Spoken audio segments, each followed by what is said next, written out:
before we start, I'm gonna hit the loo real quick. Yeah, sure. Well, first he's late, now he has to take a shit. So, we won't begin yet until he's back. But where were we? I can't exactly remember. We'd made it to the border forest. We're inside, surely. What happened? We convinced frogs that we were nice. The Gripplies! Yeah, that's right. So you've got a Gripply. Yeah, you got a Gripply escort, right? a bunch of their poison, yeah. Yeah. And they're like, these are our native lands, and we don't really want to leave them. Come with us. Did you just hear what I said? Yeah, come on, come with us. All right, fuck it. All right, we'll come. All right.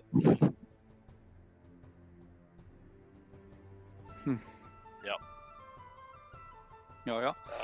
We're like, is there like concept art or anything of them? Ripley? Yeah, you can just search. I'll type it out and you'll find it. They're pretty amazing little critters.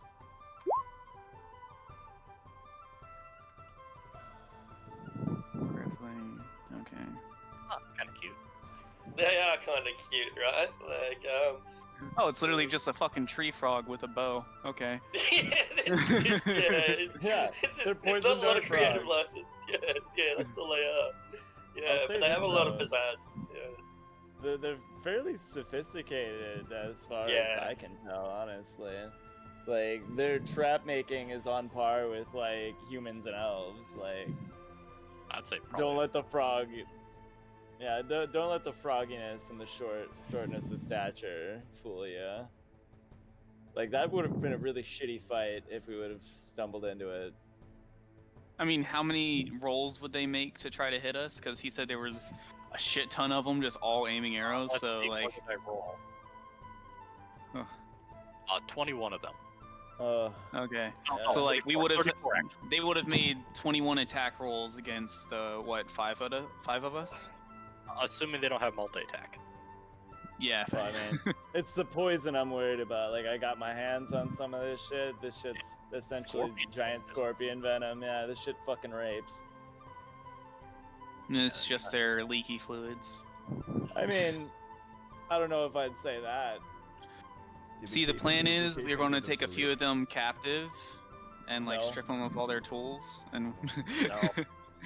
Let's just get on the toad, boys. Chill out. Yeah, do they have any drugs, actually? Yeah. They got any toad drugs? Yeah, the fluids they secrete. Do they have any Zan? I don't suppose it would be rude to ask if I could, like, I don't know, lick you. I'll give you 5 copper, man. Just let me have a lick. Lick you betwixt your cheeks. Let me suck on your toe. Oh, God. Forget I said that. Forget I asked. I'll toss you a coin if I can eat that ass.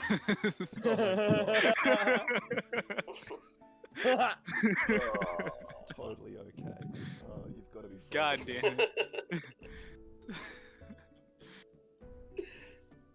I'm sorry. If I could stop, I would, but you're all getting chanclers. You know that, right? Except for Saloon. Yeah. All of you getting chanclers. You're the one who called yourself Desert Daddy. I don't want to hear nothing. Hey man, where's the lie? I'm just stating. Indeed. Alright, let's do this. Alright, let's do this. Take a shit. I'm joking. No worries. It's like, yeah, I gotta take a slam. Come on. I'm joking. I'm messing. Alright. Yeah, no worries. So it's not like I'm like, oh, I'm sick, I can't make it. I'm kidding. I was. Oh damn. That's right. I'm putting my health before Dungeons and Dragons. Oh, what a loser this guy, huh? Fucking asshole. Cash. Don't start now, it won't be nothing, let's go. Oh fuck, we haven't even started, I'm literally crying. Filthy casual. Keeping it going from last night. Let's go, Yeah. It's all downhill from here. Alright. So we've entered the border forest. It's a wild place. It's ancient. It's the epitome of a virgin forest. It's never been settled, not even by the elves. It's always been a wild, wild place. The ancient oaks, ancient pines living alongside each other. It's a relatively cold forest. It's not, or cool anyway. The heat of the desert mixes with the cold air of the northern parts of the Beastlands and the Tortured Lands beyond. And the glacier, the Great Glacier of Anarok, is not that far away, meaning that the hot winds and the cold winds vary, just depending on which direction it's coming from.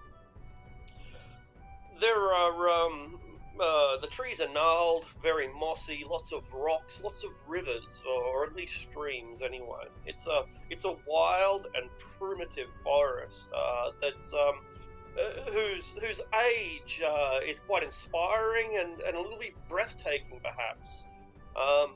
You guys are incredibly competent at this stage. You're dangerous threats on the scale of things. You're one of the more dangerous things in all of the Dales. But here in the Border Forest, even you are able to take time to pause and to reflect on what might be out there, what might lie hidden in these primordial boughs.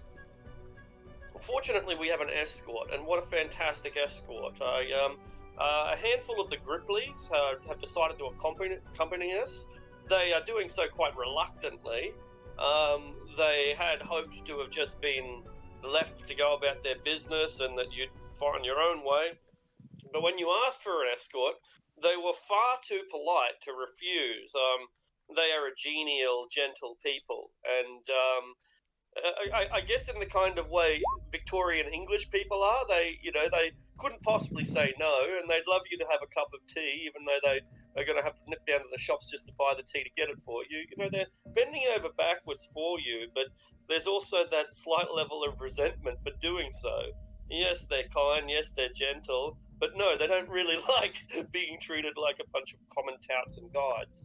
Nonetheless, you might not hit, they offered, and you might not even pick up on this attitude, because for one thing, they're frogs, and for the other thing, they're sarcastically polite. And if you're not able to pick up on it, then you might just think that they're being extremely helpful. Wait, are these frogs Minnesotan? Are they which what? Minnesotan. I thought that was the question, and I could not comment on the reference. Minnesota is known for being very passive aggressive, and you Yes. have to say bye 5 times before you can actually leave. Yeah, If someone offers you something, you have to say no 3 times before you can take it. yeah, absolutely. That's these guys. Painfully polite, perhaps. Mm-hmm.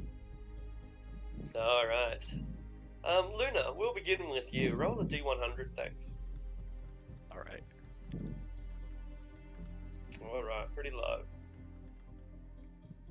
I want more dragons. I want more dragons. Well, you may initially be thrilled when a great winged creature appears in the sky. It's difficult to see at first because of the canopy. The canopy is mostly closed, but occasionally you'll come to a little bit of a clearing where the sunlight reaches all the way down to the ground and new plants can grow. And you see a monumental eagle, wingspan of perhaps 20 feet, flying lazily overhead, circling, and while it might initially just seem to be cruising, the fact that it remains on your tail for an hour or more, every time you come to a clearing, there it is again, flying around, it makes you wonder if it's more than just coincidence. Is it a rook? A rook? It's a massive eagle. Okay. Yeah. Like rock. No, it's not a rock. It's not that big. It's a very big eagle, but it's not even close to the size of a rock. No. Yeah. Gonna try to eat our frog people. Is it here to take us to Isengard or to the Mountain Inn so we can toss the ring in? I mean, it's It's here likely. to grab you and then drop you from a height and then pick your bones, probably. Maybe it may do both. I cast take heat his metal on my eyes own again. armor to make it drop me before it gets too high. Fuck that, I'll just like stab it to death and eat the falling damage. We have Revivify. We're fine. We're basically gods. I mean, I'm a barbarian. What am I worried about? Falling damage. Yeah. I actually have a question in case like I was to fall. Would Misty Step negate the damage? I No. investigated this and I got an official answer. It'll negate 30 feet of the damage.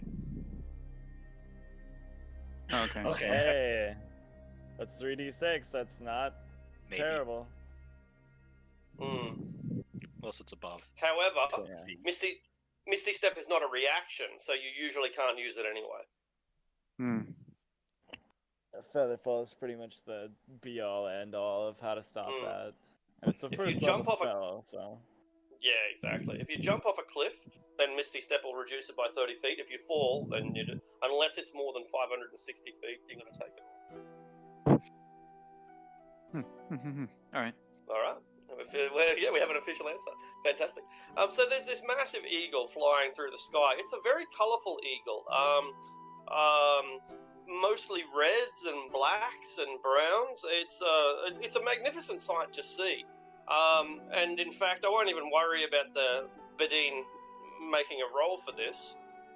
But for the Badine, this is a kind of condor, and this condor is a sacred creature in your people's religion. In one sense or culture, in one sense they're a highly protected species. You can't. It's like a sin to hunt them, to kill them. And on the other hand, their feathers are worth a lot. You can get 1,000 gold pieces by plucking one of these things and selling it to someone like the Zentarum, for example, or the Rundine. And so it exists as a kind of juxtaposition among your people, where it's a holy creature and we shouldn't touch it. But on the other hand, if I do catch this, I'll have enough money to feed my family for a year.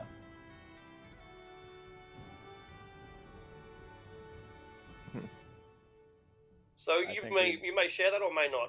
But you know it. That's for, yeah. Okay, yeah, no. I know these people well enough to know that is a bad idea. I'll keep it to myself also. Dahlia, look. No, don't See. kill it. But if we can bait it down to just, get a closer look. Flint, Ooh. we're not baiting anything Wink. down, so you can have a Wait. closer look with your rapier. What is Wink. their? I don't even have my sword anymore. I gave it to that dark elf. What's their preferred food? A shovel. Dead things, probably, if We're it's not, a condor. We're not baiting this condor down, so you can pluck it. I can technically turn someone It into an won't animal. Even though I was there. I'm telling you, right, this is, no.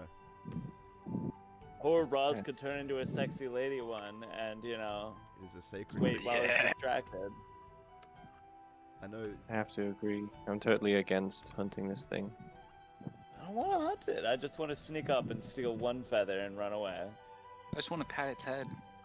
Roz, you want to set fire to it and eat it. Well, maybe if we're He's like, lucky. you figured out my plan. Chicken. And stick to chickens. Me. You shouldn't take this thing. Maybe if we're lucky, we might find a feather or two lying upon the ground. I'll settle for that, but I want a feather Is it not enough to simply in my cap. stand and watch? Look at it. Your cowboy hat. Fuck Could yeah, we dude. see any feathers falling? There's no feathers falling, but occasionally, or maybe not occasionally, but while you're having a conversation, the eagle circles once again. We're probably in a bit of a clearing, which is the reason why we can see it quite clearly. And the eagle will land on this incredibly tall tree, a pine tree that's about, like 120 feet tall. It's tremendously tall. And the eagle comes and lands quite gently, considering it's the size of a friggin' horse. Quite gently, it lands on one of the large branches. The branch practically creaks, has to choose one of the strongest branches. And the eagle then begins preening itself a little bit, picking around for lice and doing the things that birds do when they clean themselves. So that's where it is. It's probably at least 100 feet up in the air, but it's not like feathers are just falling out of it like dandruff falls out of a man's head. I I'm gonna have a cast- plan. I'm Okay. I'm gonna ask you all once nicely. I don't think I've asked for much before, but just please leave this thing be. Okay. Anyone that goes after that thing, I will not heal them anymore. Whoa. Whoa. I don't think I can stress enough the significance of a beast like this to our people. And it would mean a lot, I think, to both me and my daughter if you were to just leave it be. It's not doing anyone harm. As you will. I meant no harm to the creature. I know. But after it leaves, I'm totally gonna climb that tree and see if I can't find a feather. Sure, that's fine, yeah. Do that. I'll help you. Yeah, that's fine. Alright, so are we going to stick around and wait until this thing takes flight again? Little bird yeah. watching. Yeah. Take a short rest. Mhm. Oh, if we have Alright. time and it doesn't leave, could I ritual cast Speak with Animals? Yeah, if it's only going to take 10 minutes, then the creature will still be up there after 10 minutes, and it's mostly watching you, right? Or perhaps watching the Grippleys, but it does that thing where birds do, where they keep you out of the sight of their eyes at all times. You've probably seen it with chickens. They never look straight at you. They just watch you from side to side, and that's what it's doing. I could totally mage hand a feather off of it. Mage hand is what, 30 feet? Yeah. I'm afraid that's I have to climb it a little. I'm dexterous. I mean, we already agreed not to do it. Let's just drop it. So after 10 minutes, the ritual is complete. I was gonna. Hello there, Mr. Eagle.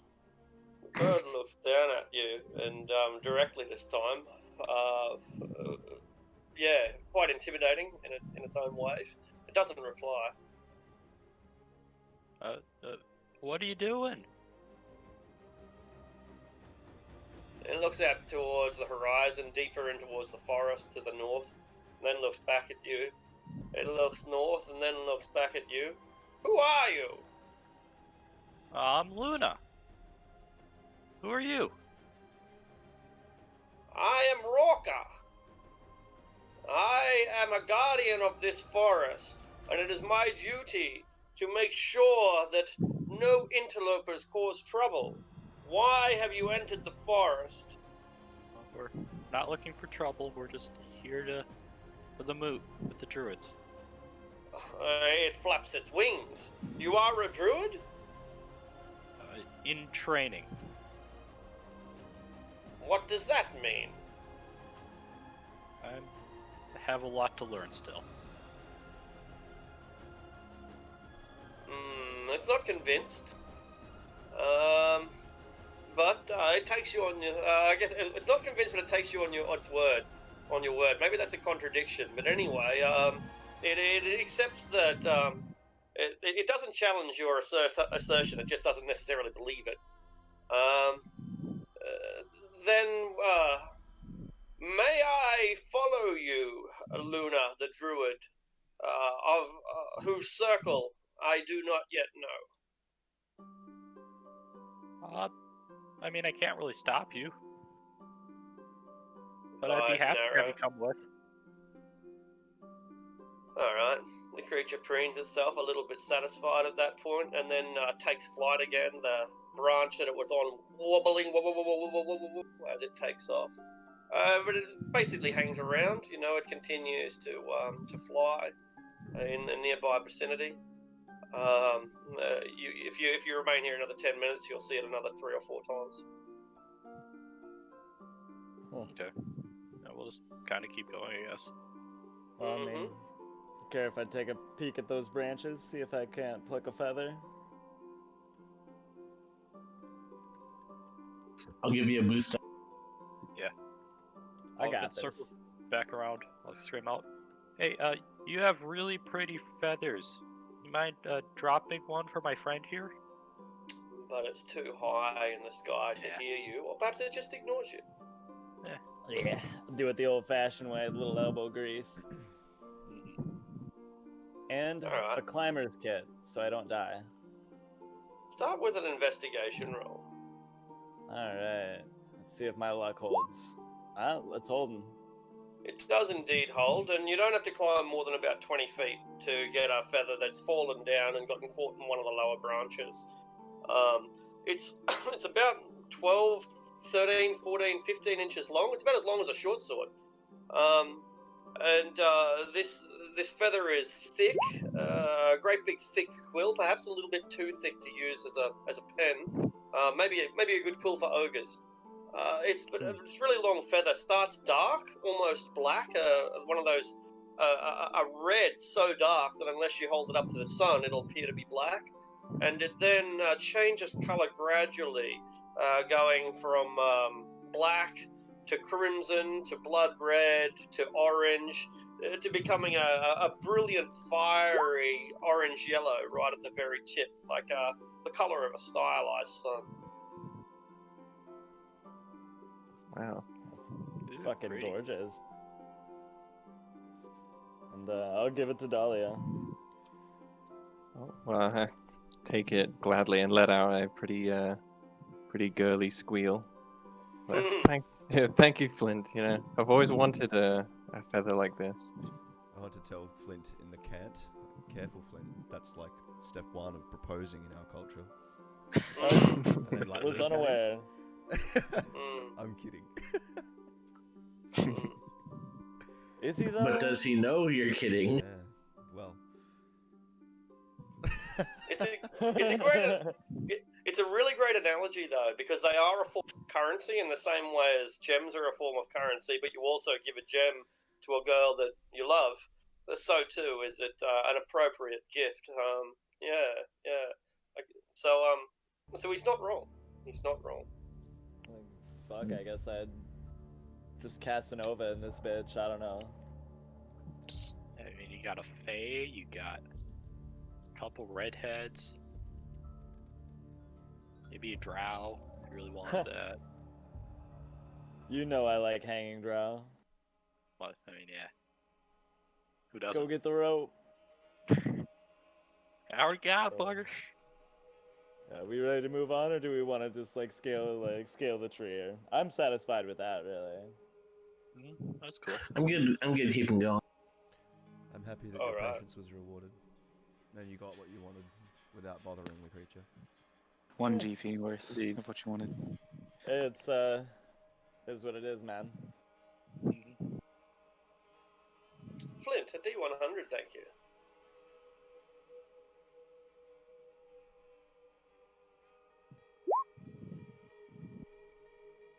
All the low numbers. Dahlia's rolls next. There we go. Let's keeping it low. All right. Not very far away. 1,000 feet at most, and maybe even less than that. You can hear a howl. We're getting a bit of breathing, I think. It might be from Devi. We're getting some breathing. There's you hear a howl of some tremendous mastiff, some great wolf or rottweiler, some really large canid. It lets out a howl, and almost immediately the howl is echoed at a slightly different pitch in the same direction from another creature. It's almost like a harmony. Howl! Two howls, not quite simultaneous, but close. Do they sound aggressive? Make an insight check, perhaps.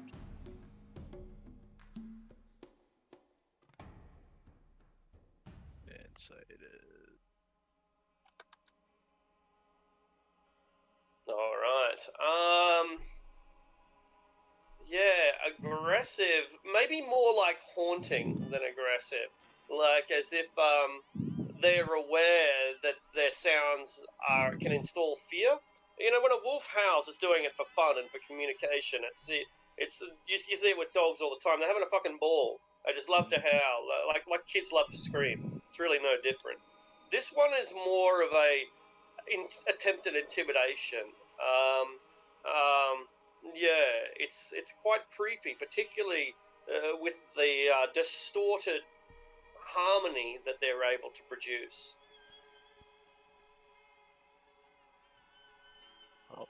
Watch Am your I able back, to- guys. Am I able to count out the number of these ones, possibly? Like the different Absolutely. sources? Yeah, sure, go ahead. I guess Uh, it's an insight check, I suppose. Insider perception? Yeah, perception might work as well. Yeah, perfect. Flint, this is unusual because there's not being echoed, it's not being answered by another wolf a mile that way or a mile that way, but rather there are two of these creatures, two howls, almost simultaneous, in, as far as you can tell, in exactly the same spot. I guess that's not so strange. Wolves travel in packs, right? But why would you need to howl at your packmate if they're right next to you? I think we hone in on them, honestly. You want to check it out? I think the best way to head off something like this is to go face it. You know, have Luna bring up, speak with animals, and then, like, if it's werewolves, if it's dire wolves, whatever. We ready. Would the druids take kindly to us actively hunting creatures? I mean, we don't need to hunt them. When we were invited there. To go- Depends on the druid. Like Ace would be fine with it. Yeah, if they attack us, we're within our rights to defend ourselves. But, like, I kind of just want to see what they are and face the problem head on. Yeah, at this point, we're tracking them. We're not necessarily hunting them. Yeah. And Hmm. I'm not really familiar with how it all works, Luna, but perhaps Yeah, Nyx would You could- probably have a pretty good heading on him. yeah, maybe you could like speak with them. Is that what you can do that, right? That's what happens. Kind of. It's complicated. Just because I talk to them doesn't mean they could talk back all the time. Just speak of their language.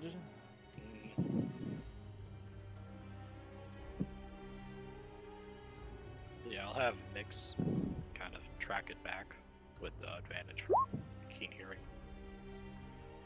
All right, brilliant. So, yeah, go ahead and make a, I suppose survival. Although insight might be more appropriate, even perception. Any of those three will probably do the trick. Yeah, 23. perfect. So Nyx is reluctant. She doesn't like it. Doesn't like the creature. What sounds eerie to her, it might positively sound like a challenge. What sounds eerie to us might sound like a challenge to her. In any case, she finds the source of this creature. But are we able to sneak up on it without us, without them knowing that we're there? Are we going to send one scout ahead, or are we all want to get a look at this pack? Well, Do we want to? Nyx, yeah. I can follow you, Luna, or your dog. Yeah, Nyx and Luna would be in the front no matter what's going on. It's I'm more staying how far close to back- you, so I think Everyone we else move can all be. as a group together. Yeah. Yeah. Okay. Most of us are quiet. Yeah. Looks at Debbie. I'll cast up passive trace. Hey. Hey. I came here I'll to have have you a good know. time, and I'm feeling very attacked right now. I have a plus 19 to this. What could go wrong? I'll cast passive trace. Absolutely. Oh, hello. Where'd Flint go? Yeah. Yeah. Is that two of us that have expertise in stealth now with both me and Luna? Yeah. Roz has it as well. You have expertise or proficiency? Oh, Hey, I think that's his proficiency. I've got a Still visitor. good. I'll be back in about 3 or 4 minutes. I won't be very long. I just got to give him some keys. See you soon. 19. Fucking still good, honestly. Like that's the thing is Devi's the only odd one out here. So if we're working off averages, like her having a middling roll, that don't matter much. Well, Nyx also I mean, has- 19's still not bad. Let's be honest. That's yeah, right. Like that's still pretty fucking good right there. Mhm. I bust out an Also, oil can, like start hitting in my armor. Have we You know, all have we if all we could long get you- rested since we last met up? I don't think we've done anything that would Yeah. require. I haven't anyway. I haven't burned anything. I've Well, the used question it is, have we a lot. all long rested together since we met back up? Oh, for the Oh, temp yeah, HP. Yeah. Yeah. In that case, we all have 11 temp HP. That's getting its way up there, damn. Brings me up to Still 76 effective HP right there. Jesus Christ. Nyx Brings has me up to 44 HP. 64. That brings And, me up to 48. Oh my god, Roz, what the hell? My It's dog's 37 almost as HP. tanky as you. Well, I'm not supposed to tank. I'm supposed to like fuck shit up Blow from shit up. afar. No, I know. Roz and Devi are very, like, they got a narrow focus, you know what I'm saying? Like, they're really good in their arena. And you Just got don't ask Devi to, like, you know, be quiet on her own. Easy, I cast silence on myself. Suck You know, it. I stand corrected.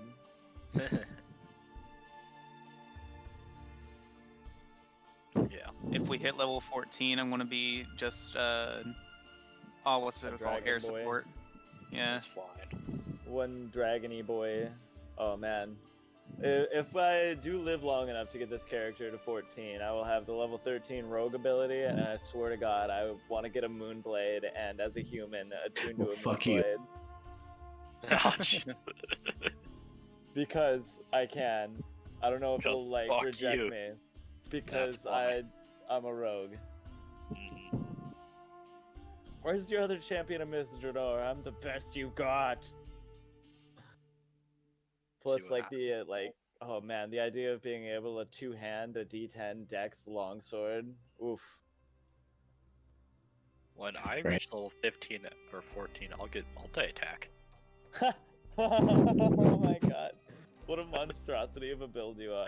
It's amazing. I love it. Oh god, because you That's gotta okay. I be... just wiped last week at level 8 in another campaign. Mhm. Giants with got crit happy. Yeah. Oh god, giants and crits don't go well together. Nope. Oh, I wasn't man. playing a tanky character. That's rough, man. That's where like the rogue had that ability to half damage on a single attack. Oh my god, that saves lives. It really does. Like I forget about it so fucking much because it just doesn't seem like, you know, it's not something you multi-class into rogue for, you know, and it's not evasion. But it's so good. Well, it's like even some of the attacks were like, okay, I'm playing a light domain cleric in that one, or was, and I'm like, okay, I impose disadvantage. Okay, roll double nat 20. I'm like, are you fucking kidding me? I think a giant crit was how I lost, or was what caused my 8th or 9th character death. Yeah. Man, you go through them, man. Like I'm real glad that we got to bring Love back, even though she's missing an eye now. Yeah. So if she Is survives that- like another 2 sessions, I'll get some artwork done for her. What's is there like a mechanical negative to that? Not really. Okay, It's just how I explained Eldritch Sight. gotcha. Okay, I wasn't sure if that was just like part of you, like, you know, coming back from the fucking dead. Mostly just for myself. So I feel like Okay. I did something. We'll get you an eye patch. Yeah. I was just gonna cover with hair. Also eye patch.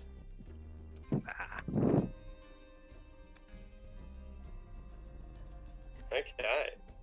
So, you guys spot the creature before it spots you, but it does spot you, or rather, it spots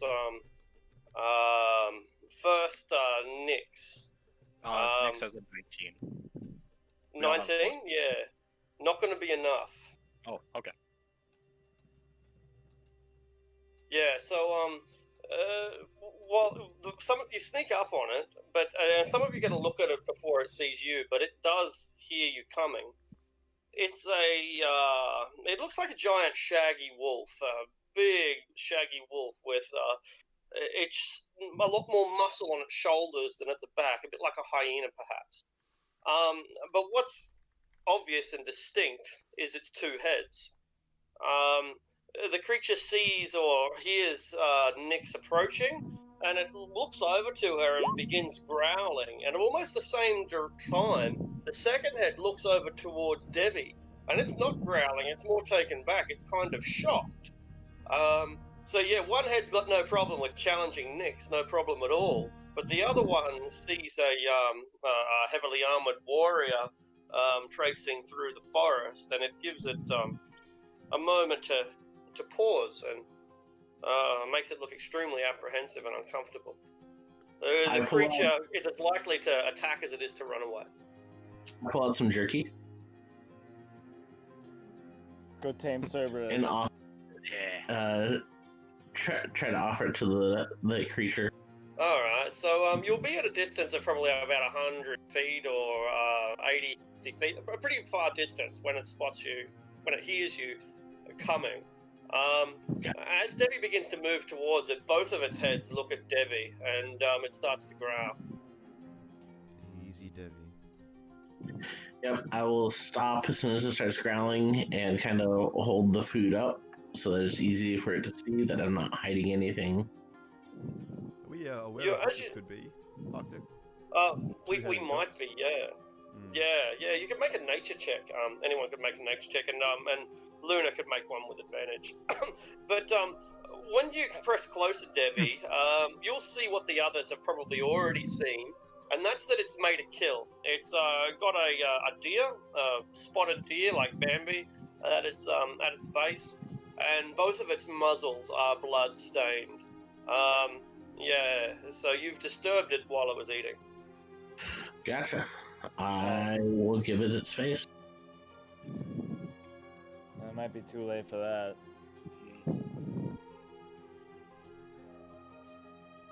It continues to growl and then snap bark at you, like a guard dog. Any luck with these nature checks, Arctic? I haven't seen the. I was scrolled up. That's why I couldn't see the result. Right, yeah, it's a death dog. Death dogs are by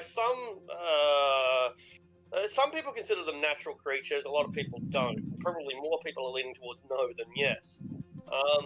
But they're a pretty well-established part of the ecosystem these days. They're like not an apex predator, not in the world of Dungeons and Dragons at least, but they're pretty dangerous. But they are miscreants. They are sinister. They're no smarter than the average dog. They're no smarter than your puppy back at home, but they're fucking cruel and they're really malicious. They seem to delight, for example, in breaking the legs of baby deer and of lambs and stuff like that, and they seem to get a perverse enjoyment out of the suffering that they inflict upon their animals. Like a lot of animals, like cats, for example, will play with their food, and it'll seem to be horrid and tormenting, especially from the mouse's point of view. But with death dogs, it's obvious that they're enjoying the cruelty. And one more thing is that they are not poisonous, but their bites carry a virulent disease. Yeah, the disease of the bite is probably worse than the bite itself.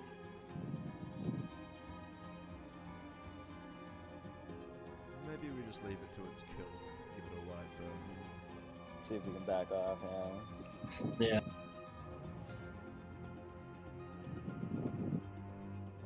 Let's try and move along. Cool. I'll kind of stay in between it and the party, but wait for everyone else to leave first. Yeah, I'll take point and start moving. Alrighty. Just like side eye this thing as we move along. Okay. And yeah, so you go back to your original path or your original trajectory, and the death dog thinks that it successfully intimidated you, and it decides to use that tactic again the next time it comes across a party of well-armed adventurers. And that's going to work so well for it, too. Does not work well the next time. Maybe there'll be Yeah. level 2 adventures. It'll just fuck them up, dude. I don't want any of that disease. Is the big part. Yeah, it is pretty severe. Well, we could I don't know what Reduces. it is. Yeah, Doesn't matter. it's a killer. It's a killer disease. All right. So you continue along your original path. Dahlia, D100, please. Oh boy, here we go.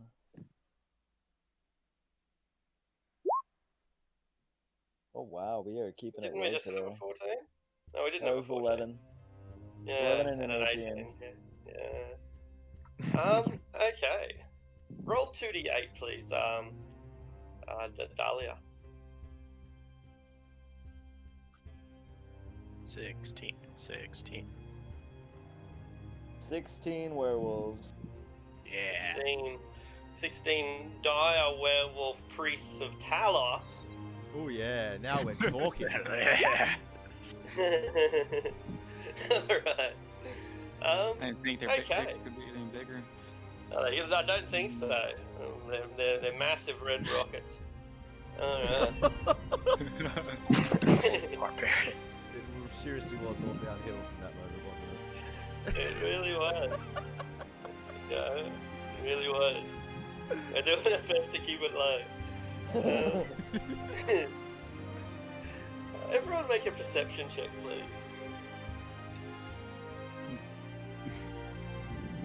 That's not bad. That's a little better. Now we're talking. Nice. Oh, I don't have disadvantage. Very good. I had a feeling that Debbie was going to be the one to do it. I don't know what you'll think of this, Debbie. Look, a girl's got to pee sometime, right? And wearing armor means that you hold it for as long as you possibly can. But it's been a couple of hours now. Huh? I've built in a tube. It's fine. Yeah, very sophisticated. All right. Well, if you're just gonna do what the guys do and then lean up against the tree and there you maybe go. go. There's a little bit of as you- tubing that comes out, like Yeah? it's like a funnel into the tubing. It's fine. Oh, that's incredible. That's Just remember, You're the it's most it's not the camelback, masculine just remember. member Yeah. of this entire party. Yeah. And I bet you Like, smell like ammonia. Metallic hydrostatic skeleton. Exactly. If it wasn't D&D, I would ask you how you've managed to, I don't know, insert the tube, but it's D&D, so I don't want to know. We don't need the science of this. We don't need the science. No, it's So- literally like you're peeing into a funnel. It's fine. Yeah. Okay. And the tube comes out to let the water or let the liquid go. So it's well, basically I just didn't like need an a. explanation, but you gave a pretty good one. You gave a pretty good one. Is there just like a And, constant tube hanging out there? I guess there would be. Now maybe you've got like a little hatch, a You gotta little. put- Yeah, Oh, little yeah. hatch. Can we call the hatch a manhole? Let's Yes. not. Let's not. Alright. So Debbie's taking a piss. Okay, we've established that Debbie needs to You urinate. open this can of worms, okay? So Exactly. I take full responsibility. While you presumably get at least a small amount of modesty away from the rest of the party, your eyes wander as they do, as is perfectly natural in the era before smartphones, and you can see a strange object hanging from a tree, no more than 6 or 7 feet away from you. Okay, sure, no problem. It's hanging from the tree, right? It appears to be a snake skin, but it's like a snake with a pair of wings, feathers. Flying snake. Yeah, very colourful, like rainbow-coloured wings. gosh, I know. what does this seem to be doing? It's just a snake skin. You know how snakes shed their skins? So it's just a snake skin that's hanging up there, complete with a couple of feathers hanging off the side of it. Gotcha. I will finish my business and I will grab it. All right. So you grab this snake skin. It's extremely delicate. Make a sleight of hand check. Oh, this is totally not my dubstep. Just gonna walk up and slap it. Brilliant. So you handle Never it mind. with extreme delicacy and fragility. And Debbie brings back this 6-foot-long snake skin that still has feathers attached at the wing parts. It's quite magnificent. Rainbow-coloured, scintillating mother-of-pearl skin, whereas the feathers are rainbow-coloured. They start like at violet, go through to indigo, all the way up the spectrum.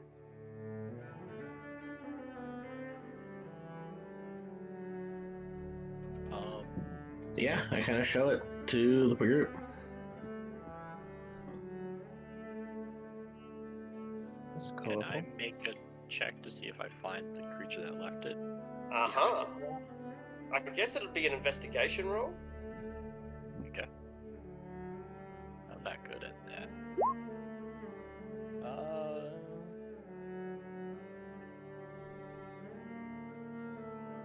If you're just going off by yourself, then I guess that's not going to be enough. I mean, I just kind of start looking around if someone else. I mean, I'm sticking by I'm you, intrigued. I guess. Yeah. I don't know, I guess I'll roll. I'm fucking unstoppable at this +0 here. Brilliant. Brilliant. You haven't traveled very far, a few hundred feet at most, and you follow this glade until it comes to a small, scintillating stream, a beautiful little babbling brook. Pure fresh water running quite fast, only a few inches deep. Not deep enough for a fish to swim in, but idyllic and beautiful nonetheless.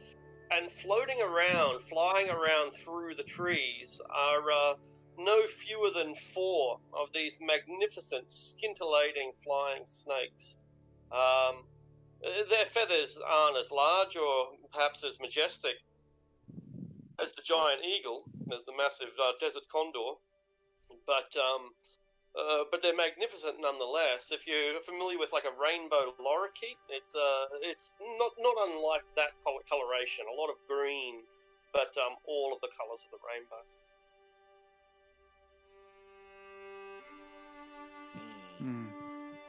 Can we try to identify it? Yeah, absolutely. Would Nature, that nature be check. nature? Yeah, nature check. Yeah.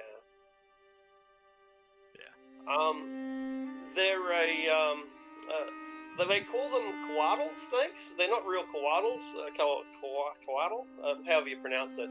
Coatls are like an angel. They're a flying snake that is like an angel. That's not exactly right. It's a good enough description for now. And these are like they're named after coatls, but they're not. You could call them false coatls if you prefer. But yeah, coatl snakes. It's a type of flying snake. Flying snakes are pretty rare, highly prized. People love flying snakes as pets. Some people even use them as to deliver, like a carrier pigeon. More frequently, they're prized by mages as familiars. They make excellent familiars, but very few flying snakes are as magnificent as these ones. These ones are these are the pimpin' flying snakes. They look just amazing. Peacock snakes. Peacock snakes. There we go. Peacock snakes is great. I want to pet it. Yeah. I want to pet it. Oh, before you go, just give me a second. I want Yeah, to pet I'll this spend creature. I'll spend a spell slot to actually cast Speak with Animal this time. Stay away! My bite is poison! Just Pets. hear it talk. You're super pretty. Why, thank you. I'm prettier, says one of the other snakes. Oh, you're pretty in your own ways, all of you. But do any of you want to go see the world? Venture? Plenty of rats to eat. birds. I don't know what you guys eat. Well, that's an intriguing question, isn't it? To entice a few serpents with. Why don't you go ahead and make a persuasion roll?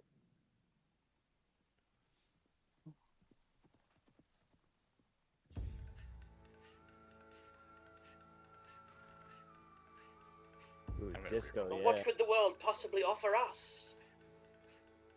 Oh, I mean, don't you just want to see everything?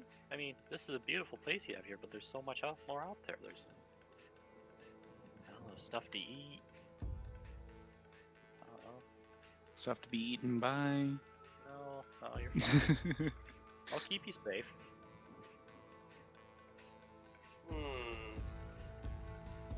We're I gonna just have let to, yeah, we're gonna have to work harder than that. Can I just let one bite me? Oh, look at the little feller go. You want to get bitten by one of these snakes? Yeah, sure. Just I mean, I'm trying. gonna try to pet it. I just assume it's going to bite me. It certainly does. Make a Constitution saving throw. Yes. All right. You only suffer half damage from the poison, so it's a pretty mild injury. Wouldn't kill a large dog. Oh, D12. hey, that's not bad. Not bad. Takes 2 damage then. Yeah, that's right. Yeah, and it latches itself on, and Flint, it's still lodged in there. It's not letting go. He's just kind of Can like chuckling here, just like, oh, look at him go. Can I grab it? Yeah, absolutely. You grab it, and it bites you too. Make a Constitution saving throw. At this point, Flint has Classic to have Luna. poison resistance. You grab it again, and this time it snaps out and strikes you straight in the neck and injects all reserves of its poison remaining directly into your veins. 12 points of damage. Oh man. I'm just gonna shove it in my bag and deal with it later. Oh. Really? Oh God! The other Gonna things kidnap fly it? away. Hey, I was just gonna And it- steal a feather. Nope, we're still in a snake. Oh god. Don't you want to You're see snake the world? napping. Hey, little kid, get in my bag. Bag. hell? Oh, you're the fucking You wanna- druid here. You're gonna get us totally eaten. Yeah, here. you're gonna get us kicked out. Yeah, I've got right? lots of sweet rats in my van. You did it. Hey, there's this beautiful flying disco. Wait, what was it? What did I say? Disco, Disco flying danger danger noodle. Uh, I'm gonna fucking shove it in my hell. bag. Luna, We'll deal with please you let it later. go. Like, I feel bad about it now. Please let it go. Did Luna like lick some of that frog ass and get high as fuck? I mean, I Just having a definitely bad did. trip. This is regular behavior for Luna, but It's cute. I want it. I mean, if you love it, you gotta let it go, right? Oh, Jesus You Christ. love me, let me go. Oh, my Just start singing. Did I hit a sore spot there, V? No, it's not a sore spot. It was just like, oh, cringe. To cringe monster. Oh. No, I'll let it go. Can't All right. Shove it in the Get bag what you roughly and then want. just open it No, up, just bullying gonna- it. Kind of hold it. Kind of keep talking to it for a while. Kind of just let it crawl around at me. Yeah, you let it go, and it's like immediately flies off. It doesn't sort of crawl around or play or anything; just darts away. And you probably get a little bit disheartened. 10 minutes later, Nyx is growling at something behind you, like in the bushes. Okay, I'll go check it out. There's a flying snake there. It hisses at you. What are you doing Oh, there, bud? come here. I hate you, the snake says. No, you don't. I hate you. No, you No. think you do, but you don't. Blizzard. Yeah, I'll pull out a chunk of ram meeting. Of feed rab. it to it. I hate you, and I hate that. Really? You haven't even tried it. I hate it. I hate it. I hate it. Tastes delicious. And I'm just gonna eat it in front of it. I get so jealous. So jealous. I hate you. You're eating my food. I'll throw in another chunk.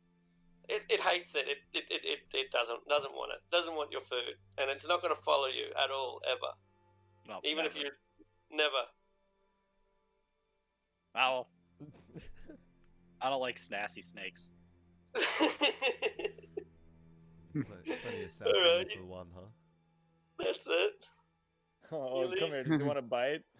Come here, Bitey. I'll call you Bitey. Would this make me feel better? And slithers off into the bushes and hides. And when we head off, we discover it just keeps following us at a distance of about 50 or 60 feet away. It's just waiting for its venom stacks to fill back up again. Yeah, that's it. Gotta get in a long rest. I'll just keep on running. Little chunks. just of gonna- meat on my shoulder. Just for Brilliant. random food. You have a strange It ignores relationship with most of them, animals, yeah. Luna. You approached it, spoke to it nicely, grabbed Shoved it in a bag. shoved it in your Let bag, it go. let it go, and you're now feeding it as it trails us. Fucking women, It's a man. very I tell ya. love-hate relationship. This is like my wife and I. What, your wife grabs you by the neck and throws you in a bag? Pretty much. Oh, okay. Great. You just follow Daily, her around daily.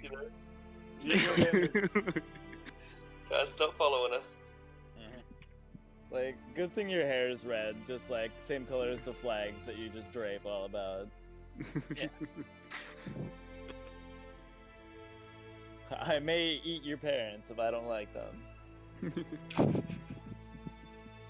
A D100, please, Debbie. All right. Again.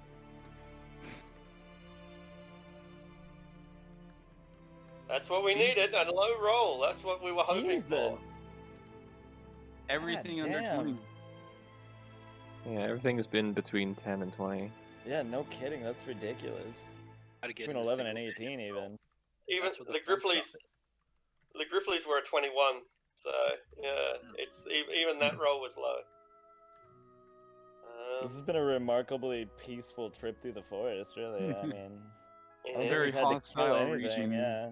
We're just like walking through, bullying animals, and then like carrying on. We're looking for a campsite at last. The dark falls quickly in the forest, and before you know it, it's really going to be nighttime. It can be kind of hard to keep track of exactly where the sun is on the horizon when there's no horizon to see. Anyway, the sun is setting, and you probably would have thought that you'd find 101 decent spots to camp, and in a way you have.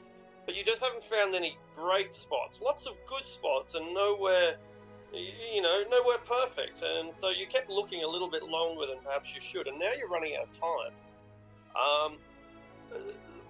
There's no caves. There's no hollows. There's just endless copses of trees. And a thick layer of, I was going to say humus, but I meant humus, which is... a thick layer of leaves and of twigs and of dead plant matter that's almost a foot deep in some cases. It's practically like moving through mud, right? Yeah, this is an ancient forest, and these leaves will eventually break down, but when they do, they're just going to turn into mud anyway. So it's like a layer of crisp leaves, but you penetrate through that and you just start walking through the sludge of ancient... decomposition. Anyway, we need to find... That's it. We need to find a camping spot, and it looks like everywhere we go, there is this deep layer of humus. What are we going to do? Pull out my crackers. No, I'm joking. If are we camping down here? You're going to have to sleep somewhere, so... that. I'm Are there any setting up fairly in one of these large trees? Yeah. Mm. No, there are 101 of them. Yeah. You guys want to set up a couple of ropes there? Yeah, we can all like lay in on branches and tie ourselves to the branches. I shit you not, 150 feet of rope just on my well, not my person, but in between me and my saddlebags. Having actually done that, that is fucking miserable. Just so you know. Oh yeah. Like sleeping in a tree. Yeah, did it once. Good for about 10 minutes, right? Yeah. Did it when I was out bear hunting once. It was fucking atrocious. Yeah, I would. Come on, boy. Yeah. Granted, we're all used to sleeping on pillows and shit. Mm. He was just he just strapped himself to a pine tree. Yeah. I can imagine That's it's probably not the comfortable. worst, man. You Yeah. ever seen the bark of a pine tree? That stuff's like spikes. Yeah.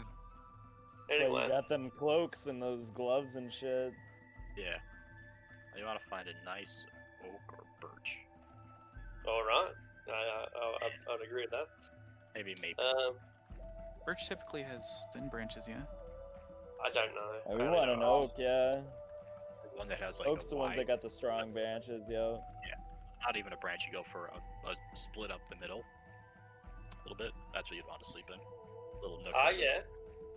In between Yeah. tree trunks. Yeah. It's kind of like a fork, basically, but a trunk fork. Who knows? I'm sure there's a word for it. Okay. Yeah. We managed to find a copse of ancient oaks with wire-shaped trunks. It's not going to be a very nice place to sleep, but we're going to make do. I guess everyone's going to need a Constitution saving throw to get to sleep, since this is far from an ideal bed.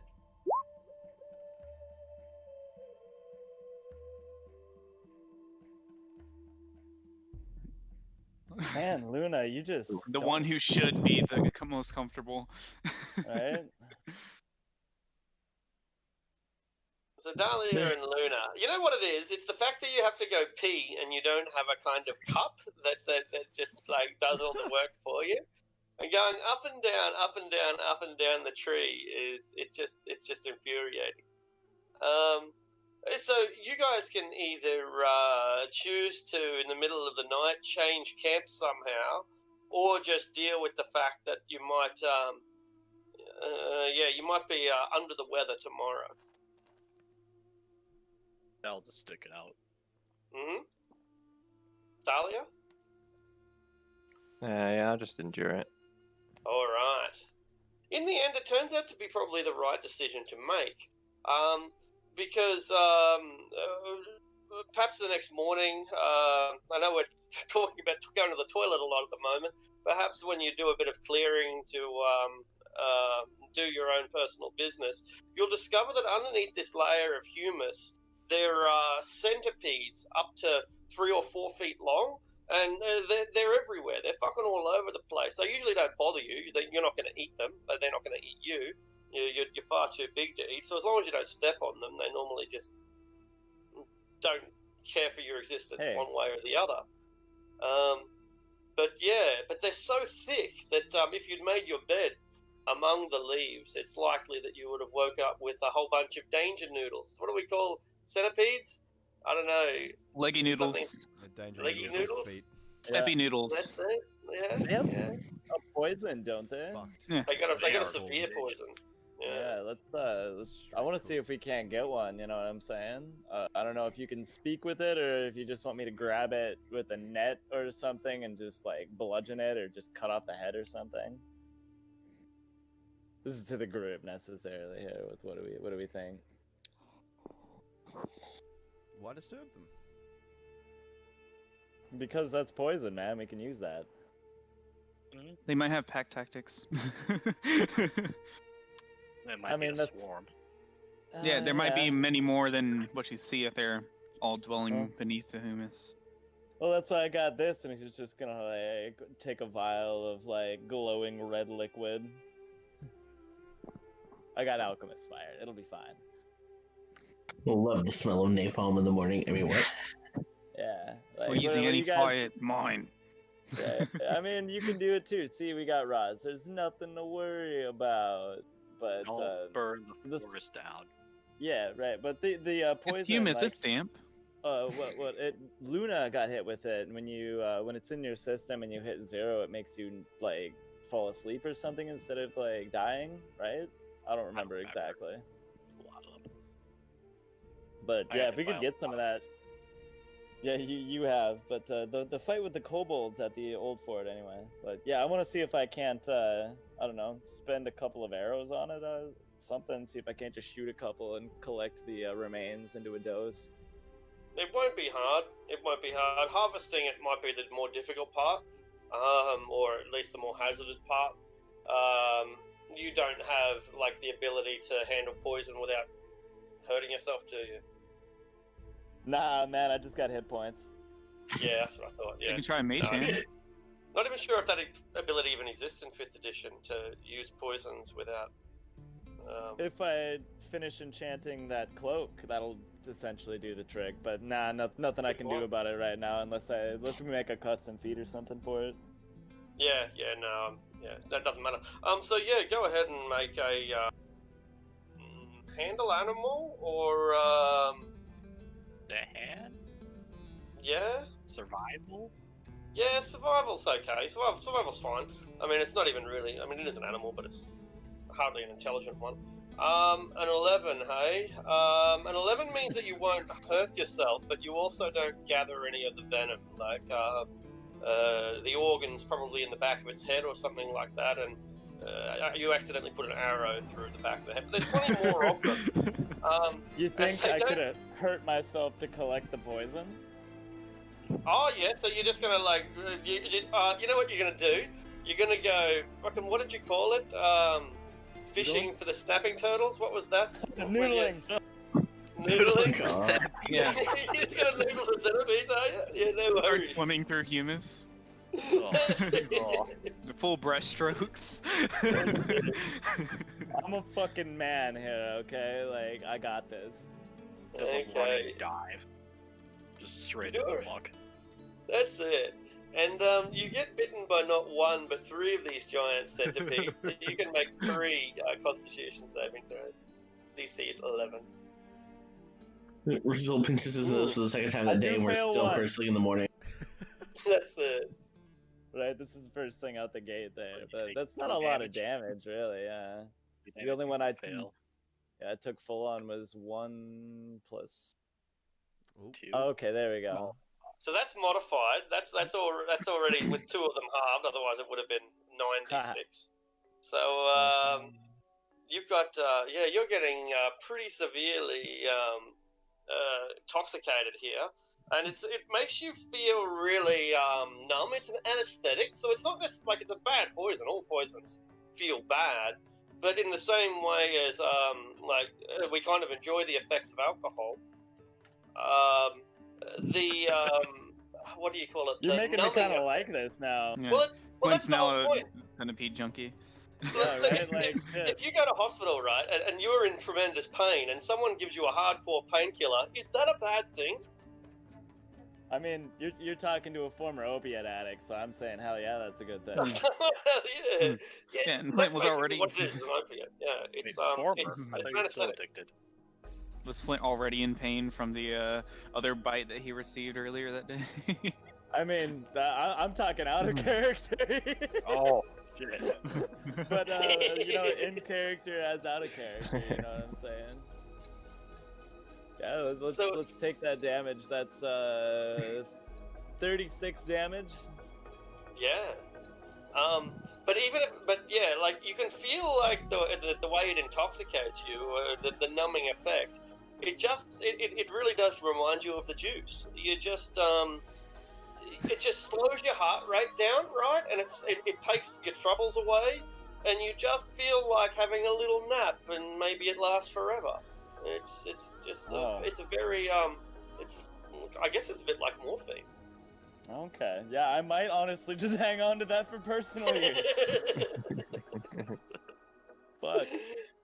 All right, so make a survival check to harvest the venom this time. All right, and again, and the third time. You get 3 doses of the very nice poison that I just showed. What a lovely poison that doesn't actually kill people. Like, how useful would this be for taking out a noble, for example? Poor little 4 hit point noble. Yeah. That's why I want this. Yeah. Like, yeah, that's why specifically even I kill want the guy. this. So, well, Doesn't you just even knock kill him the out, guy. yeah. Yeah. It's nice version of drought poison. Plus, I can use it to get high. You can't do that with drought poison. I mean, I'm sure you could, but this is real nice. This is like natural morphine, bro. Yeah, Speaking I of, think that's I bet we could make medicine with this shit. Yeah. We that's could- basically what it is. Yeah. Shit. Yeah, that there's might no actually shiny be poison. more valuable than the the combat properties of it. It could be. It's milk of the poppy, right? Yeah. Milk of the poppy is opium, so anyway, and opium is morphine, so we're very much on the right track. You know, Roz, you're not entirely wrong, but it's like there's no way for me to get poison resistant, so I'm kind of just like repeatedly putting my hand into a mousetrap. Great idea. Right. So, what an amazing place the Border Forest is. The Razul, a D100, please. Incoming. 89. Holy shit! Finally. Back up the other side. That's larger than all the other rolls would combine. This is kind of funny. It's early in the morning when we romp in the humus with the centipedes. It's early in the morning. The sunlight is still streaming through the trees on a low point, scintillating through 1,000 leaves before it reaches to us. And we become aware of the presence of a large creature nearby. It doesn't seem to be aggressive. Well, we can't see it. It's probably about 500 feet away. But how to describe it? So there's no sound at all. No sound. Sounds of the forest, obviously. All the leaves blowing and 1,000 birds tweeting. But then you hear a bit like, not a crash, but rather the sound of snapping trees. Your saplings, your yearling trees that are, their branches are about, their trunks are only about as wide as a child's wrist, a few inches in diameter. You can hear the sound of trees of that magnitude being snapped by some great creature that pushes by them and tramples them underfoot. But it's not charging towards us or anything like that. It just seems like it's moving from one part of the forest to the other. Slowly, too. Does it sound like it's stepping or like silent, like it's slithering? That's difficult to tell. You can make a perception check or maybe an insight check, rather, at disadvantage. Arctic, is the canopy up here dense enough to travel from tree to tree without hitting the floor? Absolutely. You'd have to be agile, but it's certainly possible. I'm going to take my grappling hook and I'm going to go and take a look. Alright. You can have advantage on your athletics check. Naruto style. It's a 15. 15's pretty good. Okay, make a history check. History check. Yeah. 3. Alright. Now I'm going to describe this to you, and you're probably going to know what it is, but clearly Razul does not. Okay. It's about the size of a horse and wagon if you put them together, if they were one object.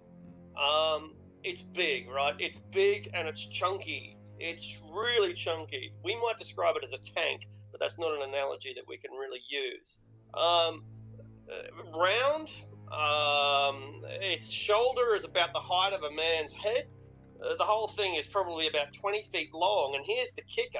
So it's a great reptile with feet much like an elephant, a thick, sturdy tail, but it's got the most distinct and unusual head.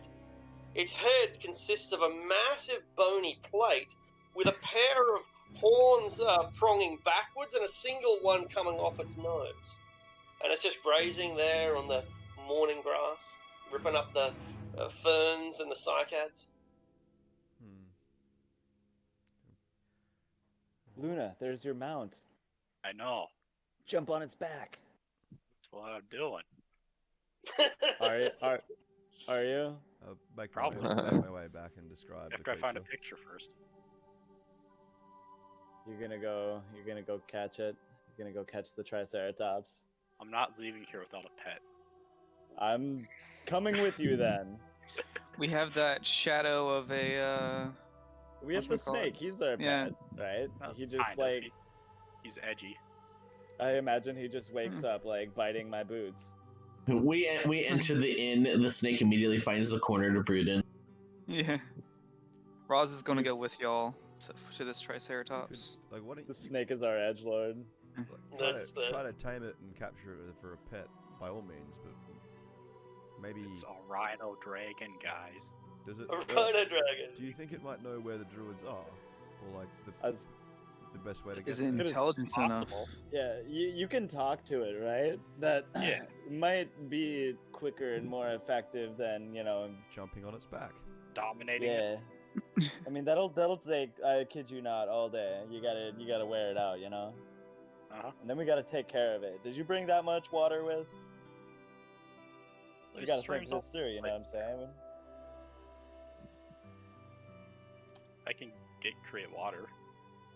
Hmm. I mean, I'm not telling you that you can't. I'm just saying you have to take care of it. I'm not taking care of it for you. Fine, I take care of your scorpions. Most of the time. There are scorpions. Yeah, and? But yeah, I'll cast the... what's it called again? Speak with Speak animals. with animals. Alright. I'm gonna stay off the floor because I think this thing's gonna go ballistic. Mhm. I'm ready. Alright. You now know the tongue of dinosaurs. Like, mostly like grunts, or is it more like a roar? A combination, and also a few wheezes, a few. Okay. Yeah. I'm sorry, Archie, I didn't catch that. Could you do that again? Thanks. I needed that. That was wonderful. Wow. Mm-hmm. So yeah, that's the noise that they make when they're moving on. Like the herd's like, "Come on, get your shit together. We're fucking moving on. Come on." Johnny, we're not waiting for you again. God damn it. Wait, Exactly. can I polymorph this thing into a rat? Is that a thing? You could. I prefer. It only lasts an hour. Yeah, and it's gonna be pissed. Yeah. the anger lasts a lifetime. Yeah. Yeah, I'll Mm. cast Speak with Animals and try just to approach whatever the big thing is off in the distance. All right. What's the manner of your approach? Cautious, but not stealthy. Like, it trying to make sure it knows that I'm coming. It certainly does, and it doesn't give a fuck. It sees that you're coming, and it looks over there and just keeps on grazing. It might take a dump, but that's about the only acknowledgement that it makes that you exist. Hello there. Hello? It's pretty intrigued. Oh. It looks over at you, and it's really cute. But it just looks at you like you've somehow offended it by saying hello. And it grunts, and the grunt comes out as what? Oh, well, I'm Luna, and what are you? I've never seen something like you before. hungry. And it keeps eating the ferns and cycads. Oh, do you like the ferns here? I like them better at home. These ferns taste strange. Oh, where's home? It looks over its shoulder, then it looks over its other shoulder, then it looks ahead. I don't know. I'm lost. Well, maybe I can help you find your way home. Okay. But you want to come with us? We'll find your way home. Are you from Mesro? No, I'm from the area here, but I travel a lot. Oh. Do you know the way to Mesro? I can find my way from there. Do I know where Mesro is? Make a history check at disadvantage.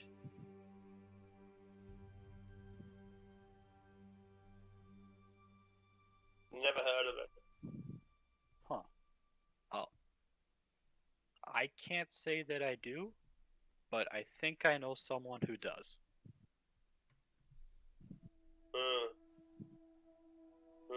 Okay, but I need to finish my breakfast. Oh, that's fine. An hour passes. He's still eating.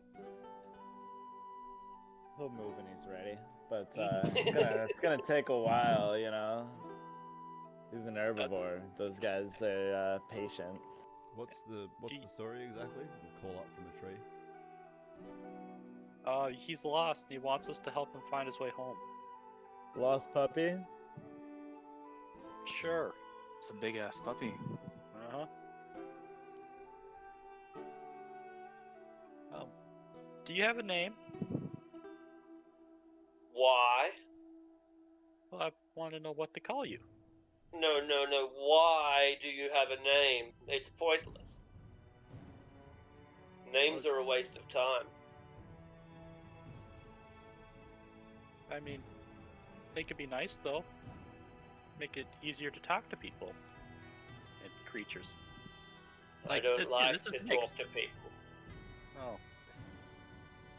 Well, why not? Because I'm hungry. Oh. And I can't talk while I'm eating. Okay. Sorry. Doesn't seem to accept your apology. What jerk? I don't speak dinosaur, but we making diplomatic overtures here, Luna? I thought we were trying to get to the druid moot. Well, we will. We're just. I don't know. He's lost. He needs to find a way home. Druid. Honestly, I'm sure the druids know he's here. Look at him. Like if we found him, they know he's here for sure. Oh, I know. So, if we go have somebody else help him, that might be even better. You know, saves us the problem of waiting. Luna, why is it your responsibility to make sure it gets home? She just wants to ride him, I think. I mean, look at him. He doesn't belong here. I want to ride it too. I understand.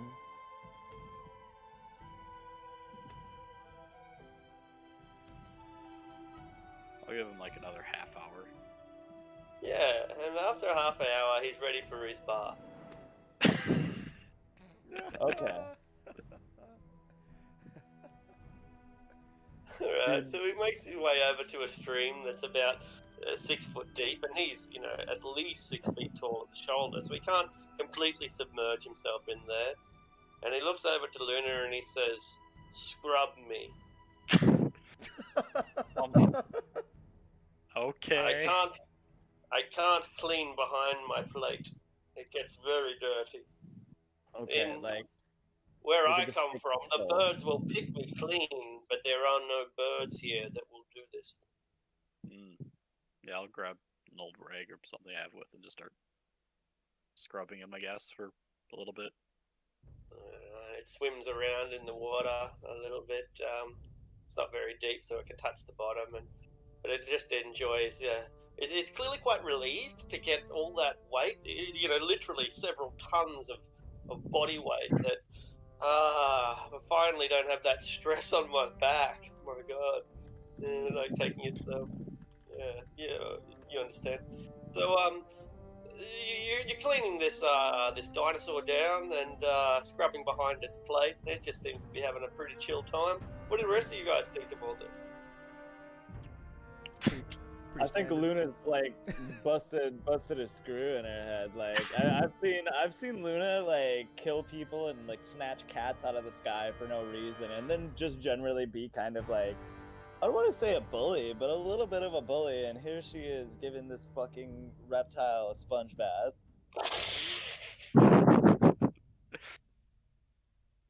Actually, I I kind don't of think want to Luna shoot has it. killed a single person before. Really? I don't think she has. I know you've Maybe definitely one. kicked the crap out of people. I think one Zentarum. Yeah, you probably killed some Zentarums, but I mean, 'Cause I Nyx has didn't do killed any people. I mean, she probably couldn't roll high enough to actually kill anything. Exactly. I honestly think if we just took the skull here, no one would think less of us. But this guy seems like a dick. Like, I can't speak his language, but I don't like the way he treats you. So I say you need to dump him. You need to cut the loose weight, Luna. It ain't worth it. No, it is. Come on. You're stronger almost than done. this, okay? You're never gonna be done with someone like him. Luna Mama didn't raise no bitch. Well, are you almost ready to go? Fine. Oh, sorry. Let's go this way. And he turns south, the way you've already come. No. We're going that way.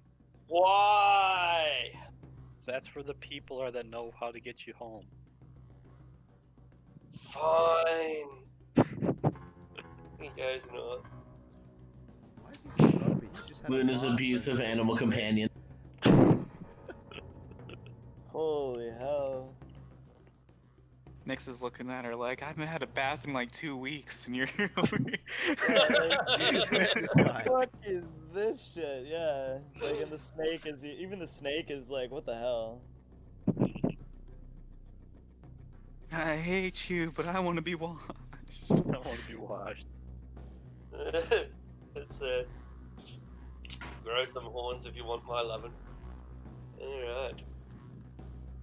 So Raz, a D100, thank you. You're welcome. It's not too bad. Or is it? Let's find out. Dun dun dun. If it was 77, it would be good. I got some bad news. It's Fallout raining. 76. Hell yeah. It's raining, but no, it's raining, and it's worth mentioning because it's always fucking raining in this campaign. It never bloody stops. The rain in the Dales has been phenomenal this year. It's always pretty.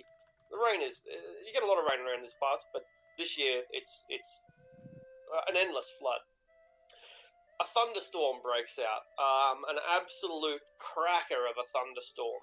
It rolls in across Anarok, these huge black clouds that slowly inch towards, but you're unable to see this because you're in the forest, so you don't see the storm coming. This huge storm front, probably 30 or 40 miles wide, this storm front.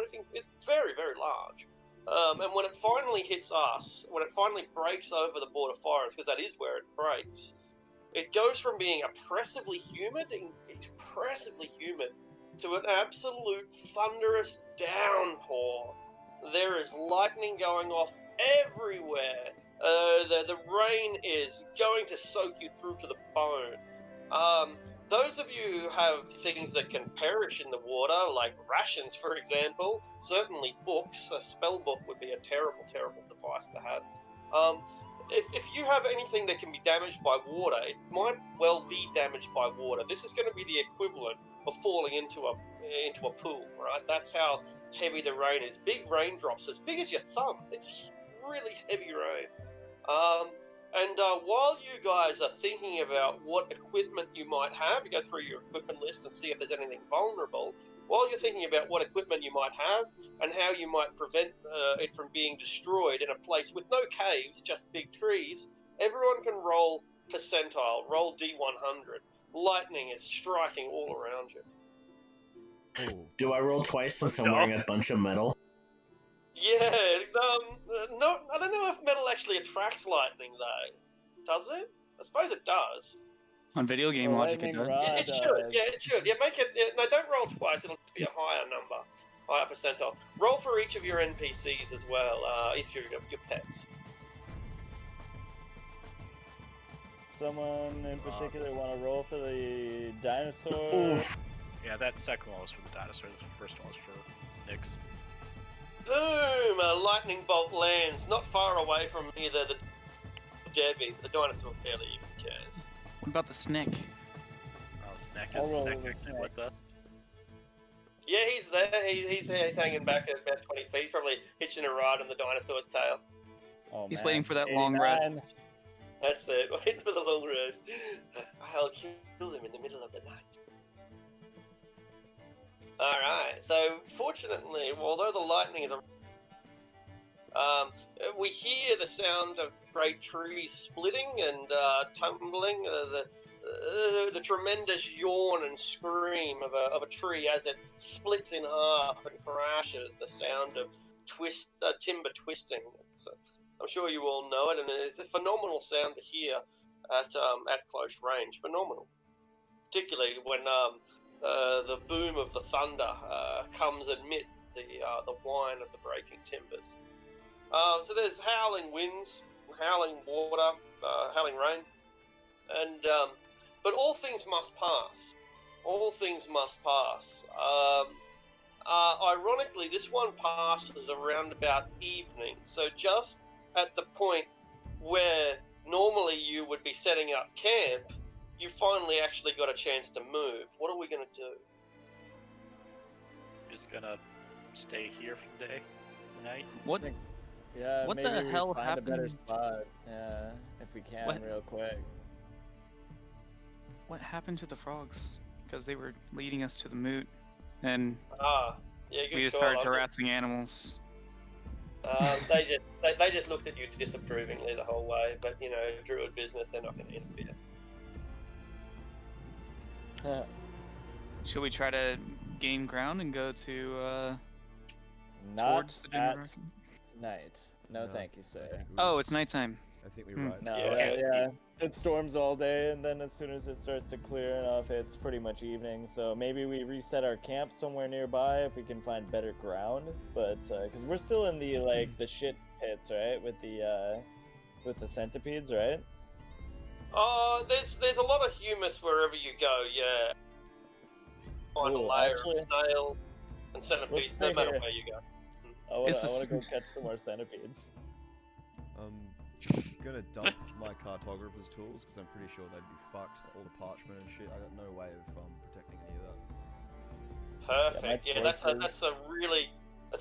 a great thing to lose. You know, it's expensive. It's something you don't want to lose, but it's all ink and paper, right? And even the tools are just going to get rusted in this sort of condition. I think I guess. I'll treat it I as guess. almost like an offering to Koza. Right. Yeah. And yeah. in that regard, I think I'll leave like a little symbol somewhere on a tree trunk, just with my dagger, carve it in there. Perfect. Make a religion check with advantage, because it's a sacrifice and it's made at the right time. Technically, you've just done the ritual correctly, so you're satisfied. You know, you're no ordained priest, but this is what people would have done. Not a lot of trees, of course, in Anarok, but nonetheless, you go through the motions, and the storm clears, right? So I guess your prayers were answered. I guess I lose my letter of introduction. Oh, that's a shame. That's a shame. My resume. Yeah. You could technically still keep it if you wanted, but you can't read it. It's illegible, but it's still got the little wax seal, you know. Our maps. Yeah, maps and our scrolls. All right, at this point, we might start thinking about how we could possibly save this shit, because it's not lost just because we can get rained on. You know, there might be a solution. Like maps in particular, like if we've got one at the local area, like I'm sure we have more than one copy, considering we own the goddamn map shop. Yeah. And like if my overcloak that I got, that really expensive one's got like hidden pockets or something on the inside, I bet I could stash one in there, and then it doesn't matter how hard it fucking rains. Is it a waterproof cloak? Oh yeah, it says like bonafide winter wolf. It's the good shit. Oh yeah. Yep, good. Yep. What are you thinking, Roz? And I'm probably not gonna like it. Water doesn't go through metal. I mean, it does go through like chainmail though. And yeah, But in she's wearing plate. No, I'm not wearing full plate. I have full plate being made, but I'm wearing splint. Yeah, which has joints, which has a lot of it has a lot of places for the water to get in. Does Luna still have a breastplate? Yeah, technically. It's in my bag. I can scorch a patch of ground and dry it off. Like evaporate water and set it there with the plate over it. Boom. Yeah, I do also have a waterproof cloak. Just the one, right? All right. Yeah, I got a dragon scale cloak, so I'm guessing that's fairly waterproof. It should be. What dragon? It is green. Yeah, green's pretty good. It's not the best, but it still should do the trick. You know. Yeah. So we've got a few ideas here. A couple of heavy cloaks, waterproof cloaks. So the dragon skin is basically waterproof as well. So let's start prioritizing what we're going to save. I think the map's sort of arbitrary given that we own the shop, so we don't have to worry about them, I think. Our food is probably important for abroad, unless... I suppose I threw my food too. We can hunt, though, I guess, if we need to. Yeah, we can forage. The army will live off the land. Or whatever that one Roman dude said. Yeah.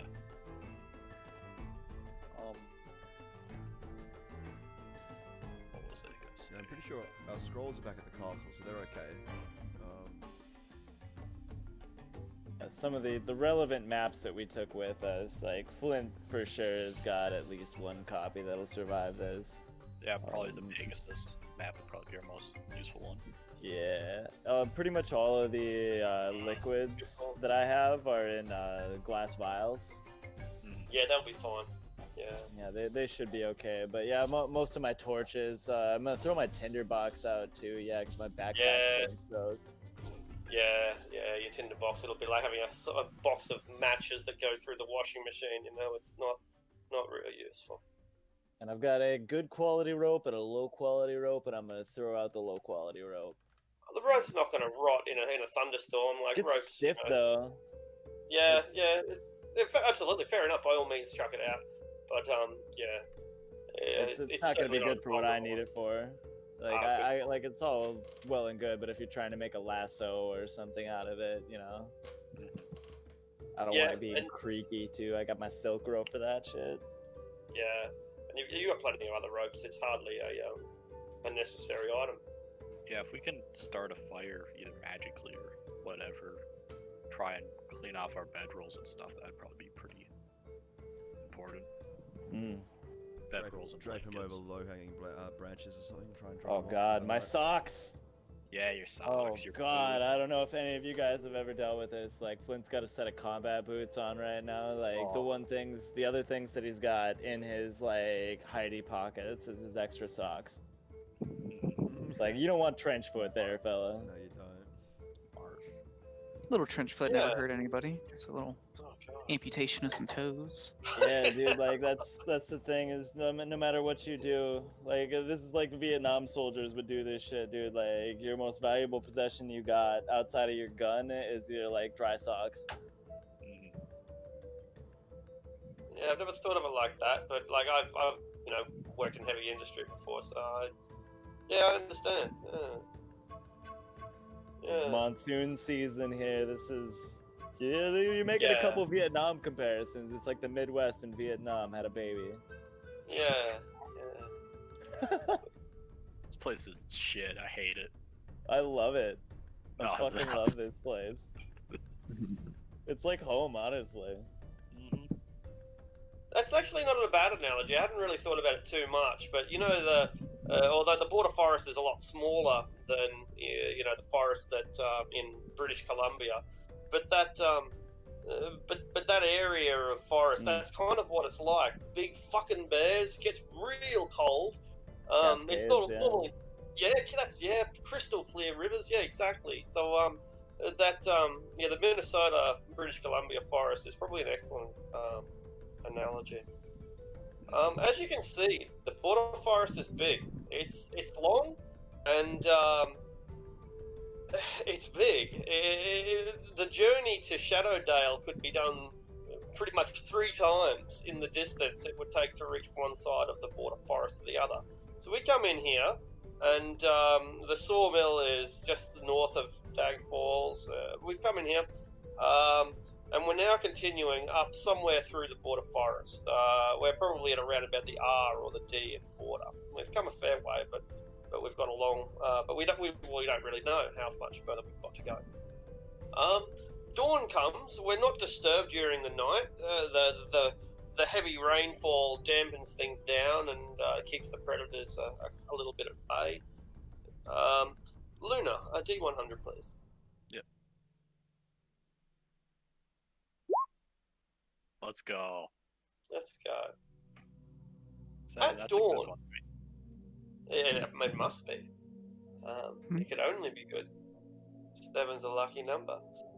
At dawn, you we'll assume that you're on watch, Luna, for the sake of simplicity.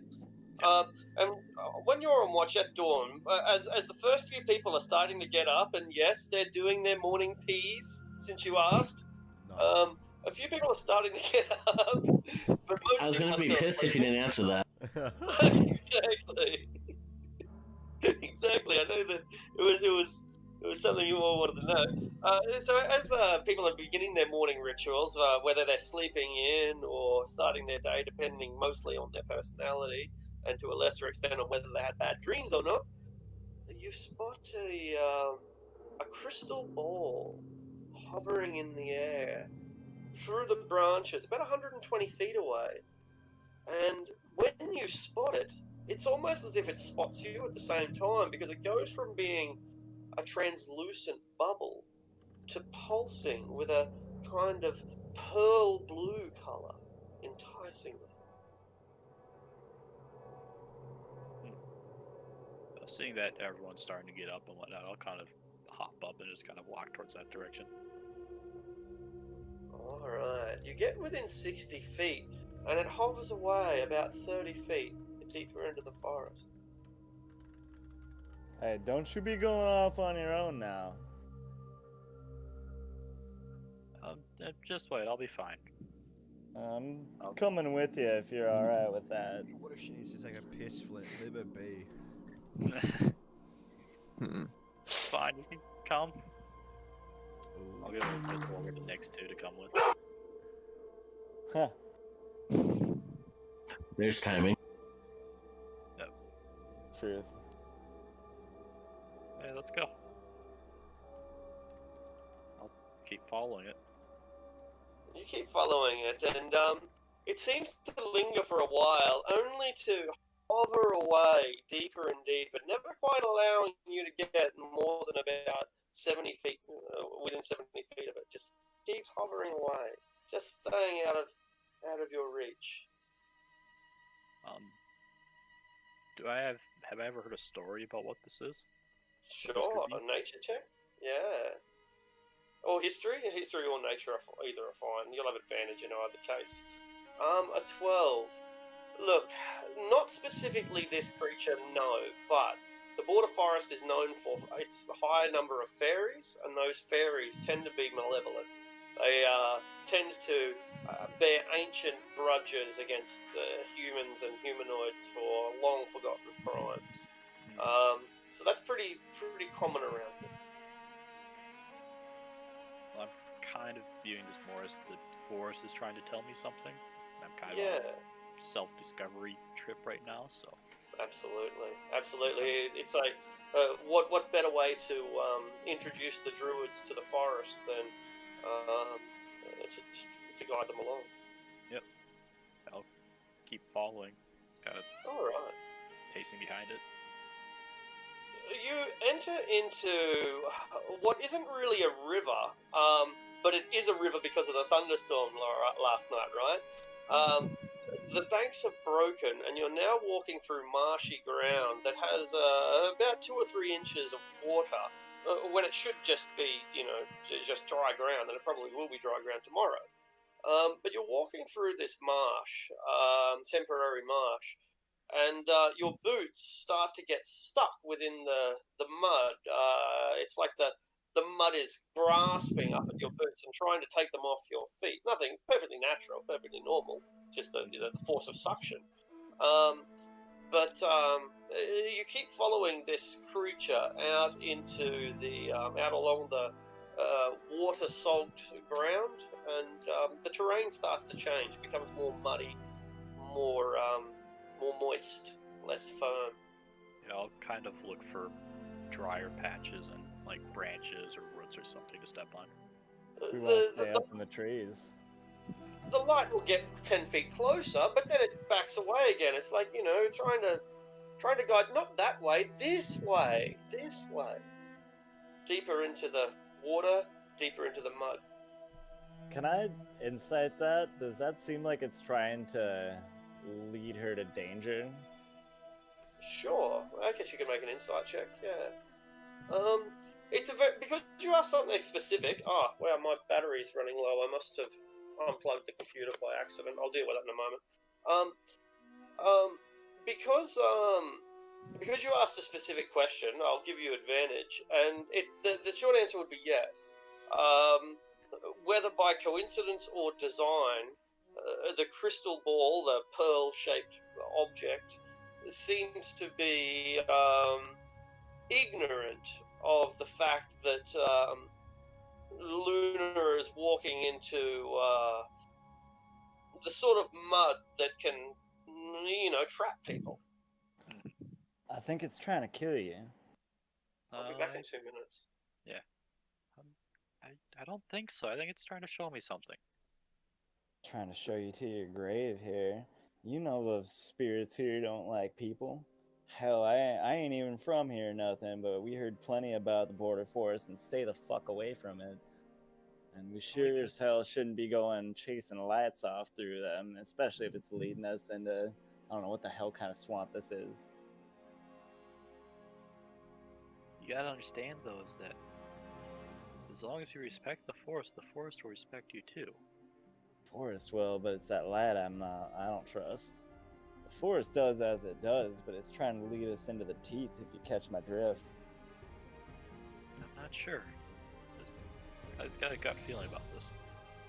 I'm here to follow you the way through here, but damn it if I don't think that's foolish as hell. Yeah, I understand. Damn, you really do have a death wish. Well, I just need to, gotta prove myself, you know? I don't think you gotta prove nothing. Yeah. I think you might get yourself killed here and trying to go chase off some lights here. I ain't said nothing. Yeah, just a little bit farther. Fuck, if I don't like it. I- You let me do one thing first? Sure. Flint's gonna start, he's gonna pop out his bow and start restringing it. It turns from a pearl blue to a deep purple, a violet that is intense. Just put the bow down. I'm just gonna shoot it once. It goes red as you sort of like raise your bow. It goes from purple to an angry red, burning in the middle, brighter and burning in the middle, and deeper and darker at the He edges. stops and freezes and then shouts at it and No, asks it, no. "What's your name?" As you shout, it flashes to the vibration, and the whole place illuminates briefly with red light that floods the area as your voice booms, and all these birds take to flight and head off out into the canopy, squawking as they go. Yeah, I'll yell out to it in Sylvan. It's like, no, we don't mean any harm. And Calm down. It goes back to a more purplish color, a mauve, halfway between the blue and the red. Just put the bow away. Not here to threaten it. He's gonna reluctantly string it, but then he gives it the like "I'm watching you" thing. It flares up red and then goes back to an azure color, a little bit greenish blue. Alright, I'm trusting you on this, Luna. If we die, I'm coming to your afterlife and I'm fucking kicking your ass. That's totally fair. Let's go. Slogging through the mud. Every step you take takes you deeper into the mud and deeper into the water. The water rises to about shin or knee deep, and the mud is sinking in to the depth of your ankle. At one point, you do lose your boot. Oh. It's presumably has been eaten by a crocodile, but yeah, what are you going to do about that? Oh, I'm getting my fucking boot. Oh, whose boot? It'll be you, Luna, because I presume that Flint, you're not side by side, are you? You're still in the shallows of the mud at this stage, I guess, or are you side by side? I'm essentially right behind her. Oh, okay. In that case, yeah. You can both roll a d33, and whoever gets the lowest loses.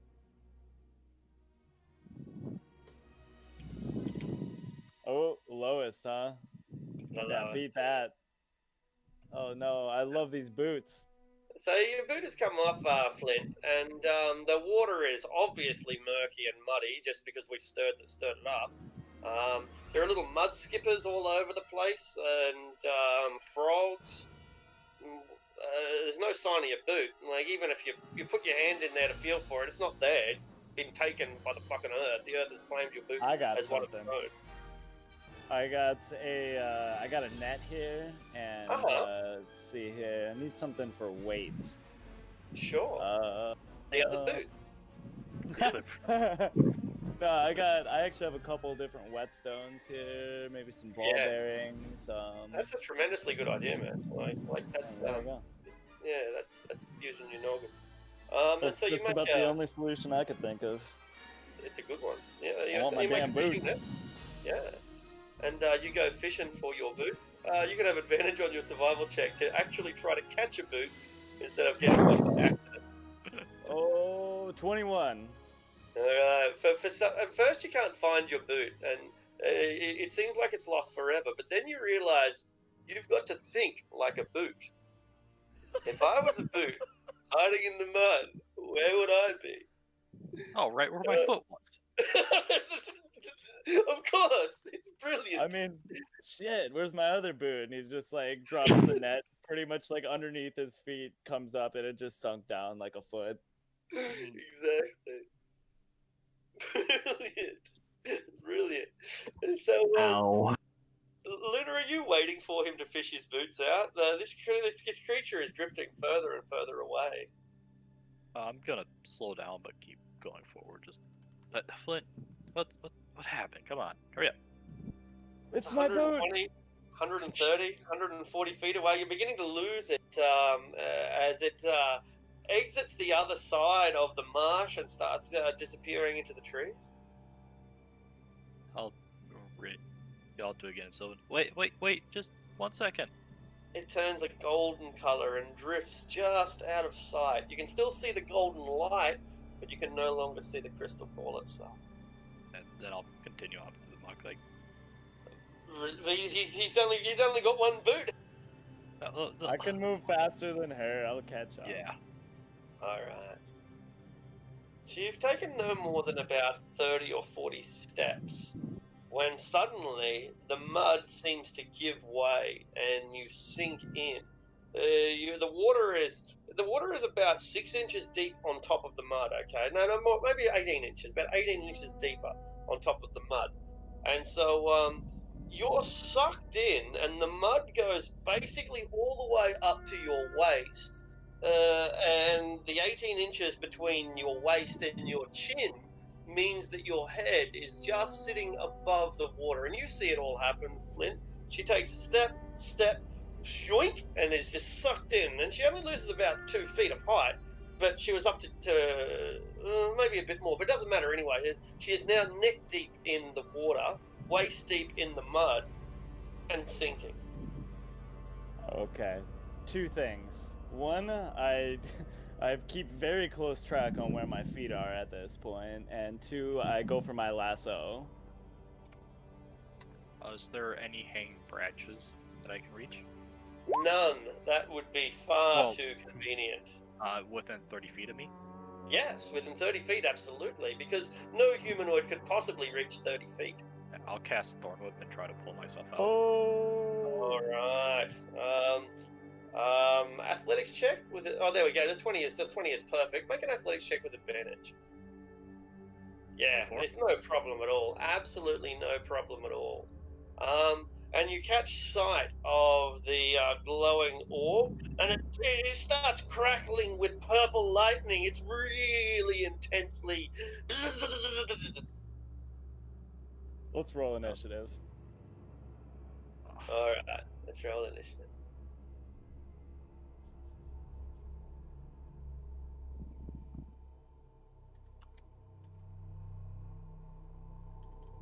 It's about 80 feet goddamn. away.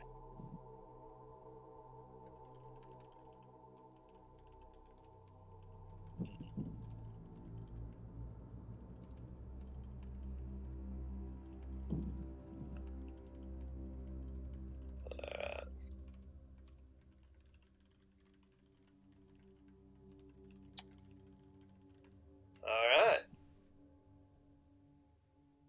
So it turns purple and immediately begins to try to zoom and zip deeper into the forest. It's 80 feet away at this. Well, I'm gonna run after it. Fucking All right. hell. You're not impeded by the forest, are you? Forest is not difficult terrain for you, or whatever it is. You don't move at half speed. I don't believe so. I don't remember if that's default ranger or ignore difficult terrain. Yeah. Perfect. All right, because that's exactly what this is.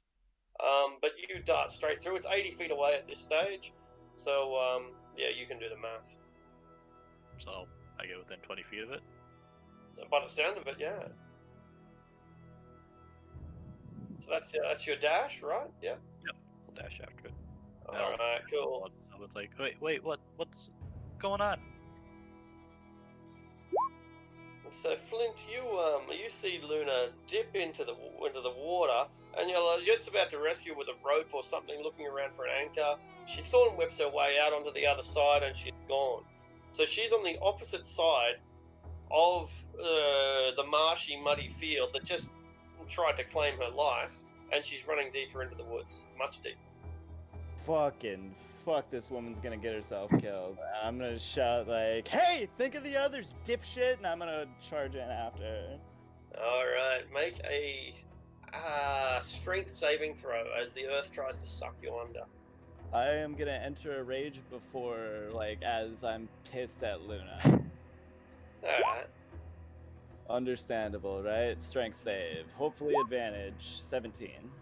Alright, so like you're grabbed by the earth and it sucks you in, and then you remember how angry you are at Luna, not just for running into the forest, not just for having pet dinosaurs that you don't like, but I'm sure there's other reasons as well. You just can't think of them right now. So you get sucked down into the ocean pit, but you fight your way out of it and reach the other side. But like to say this is difficult terrain is an understatement. You were only a handful of feet behind Luna to begin with, we'll say 10. And difficult terrain, you move forward at about 30 feet. She's already zipped on up ahead another 60, so she's like 100 feet in front of you or something. Man, Maybe not can that far, but 50 Can anyway. I see the purple light? You can see it, and it is zipping away at a phenomenal speed. In fact, I think it was shoot supposed to take its turn first, and it moves was at a flying speed of 50. Yeah. So it will be zipping away at 100 feet. Luna gets within 20 feet of it, it then zips away another 100 feet away, charging away as fast as it can. So it's 120 feet from Luna, 150 feet from you. There's heavy forest canopy everywhere. It's not. I shoot it. Alright, you'll be at disadvantage and it'll happen. Yeah. Never tell me the odds. 13. Unfortunately, not enough. It's flying straight for it, but despite the odds, it looks like you're going to get a hit. And then the thing just veers away at a supernaturally fast speed. Yeah, it's no person could match that that level of agility. And yeah, anyway. Shout out Luna again. Fucking stop! You're gonna die. I'm gonna die. Yeah, Luna stops after seeing how fast it can run away at this point. Alright. It flares up red, then black as it disappears into the canopy.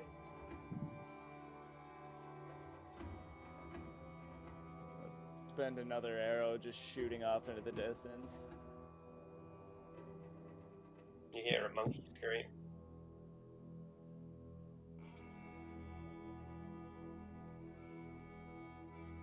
Alright. Can I roll something on that? Like getting up close and the experience like that. Like that sounds like some kind of like angry forest spirit. I don't know. Is there like a history, arcana? I don't know. I'm not proficient history, in it, arcana, even nature. Any of those three would be appropriate. 14. 14's only going to tell you what I told Luna before. That the border forest has a reputation for having malevolent fairies.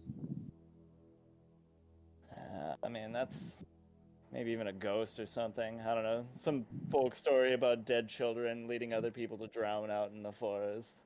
Yeah, it did seem to be a pretty deliberate attempt to get you into trouble, however you look at it.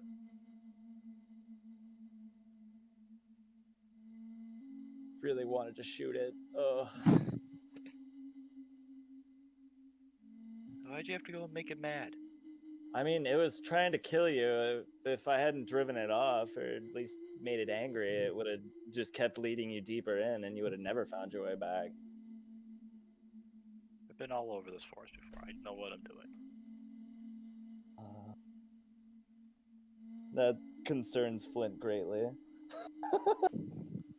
Let's make our way back. I'll lead him around through the mud. Excellent. And it's easy enough to do so. Like there's what a incrediable coincidence it was that you happened to be led into one of the most dangerous parts of the area, a sinkhole that you could have avoided if only you'd gone 10 feet in this direction. Incredible. Unlucky. God Flint. Damn, you're stubborn. D100. D100, please.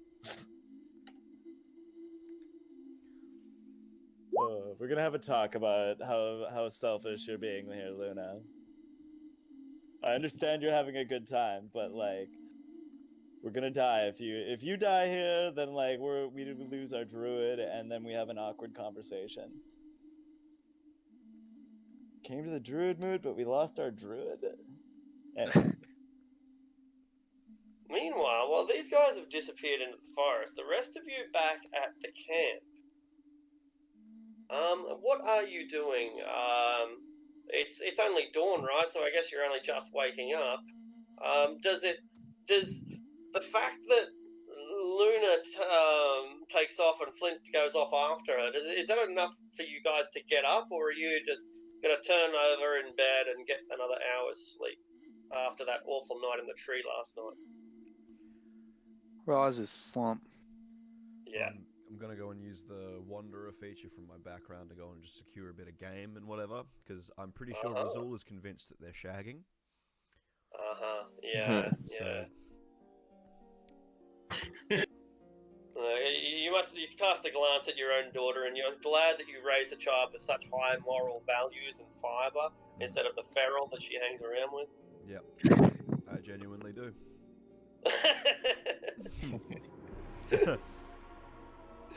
Definitely will remember this. She does cast magic, though. Still not sure about that. Yeah, but she's my daughter. She's fine. Yeah. All right. So, make a survival check, Razul. Sure. Survival. It's a 9. It's really bad. Like, this forest is fucking filled with game, man. I know. Like, what are you doing so wrong?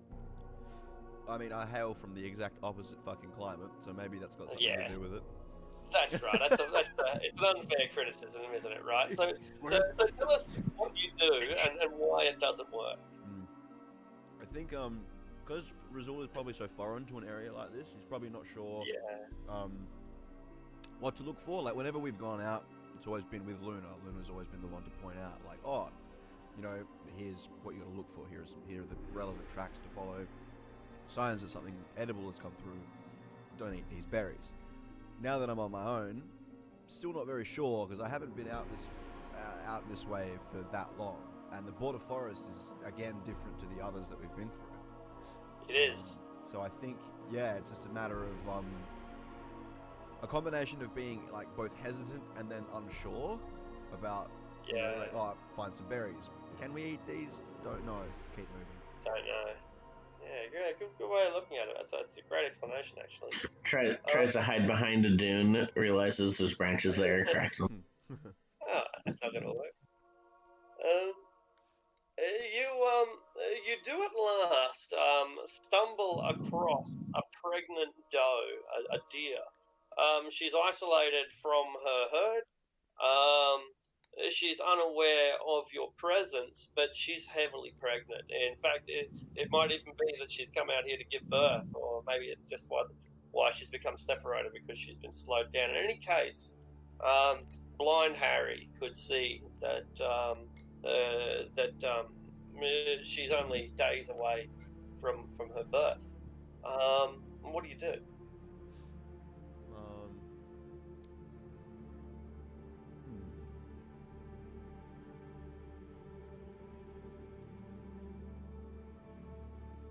Take a moment and kind of scan like the surroundings. Like I've spotted her, and just give like like a 45-degree sweep either side of where she is, kind of thing. Make a perception check. Because I know that an animal in this state is a great target for predators, not just hunters. It's a 13. No sign of any panthers or wolves or anything. There's probably a couple of foxes and other creatures that might be able to scavenge off a newborn deer, but nothing that could bring her down herself. Alright. Well, I've set out for a morning meal for the group, and I've found one. So I'm going to unhook my bow and string it up, knock an arrow and take aim. Make a... I better check what sort of saving throw.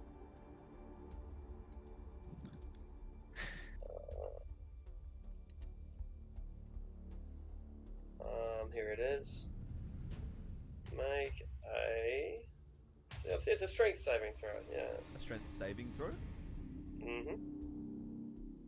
I'm going to use my inspiration for this one. Alright. 18. Brilliant. So, the vines, the trees, they come alive. They wrap around your arms, they wrap around your legs, they wrap around your bow, and it startles the doe, and she, tries to take off. But you're able to wrangle your way out of these vines, even as they grow at a phenomenal rate. Roll for initiative. Oh shit, what up? Get him. Where's your alchemist fire, boy? I'm not starting a Forrest fire. didn't like that. Yeah, this is the perfect opportunity for it. Get him. This is the worst time to do it. Perfect time to do it. Technically, it's like super Also, damp. shoot that pregnant so- deer, you know what I'm saying? Double the meat, right? That's totally not breaking Elven and Druid law.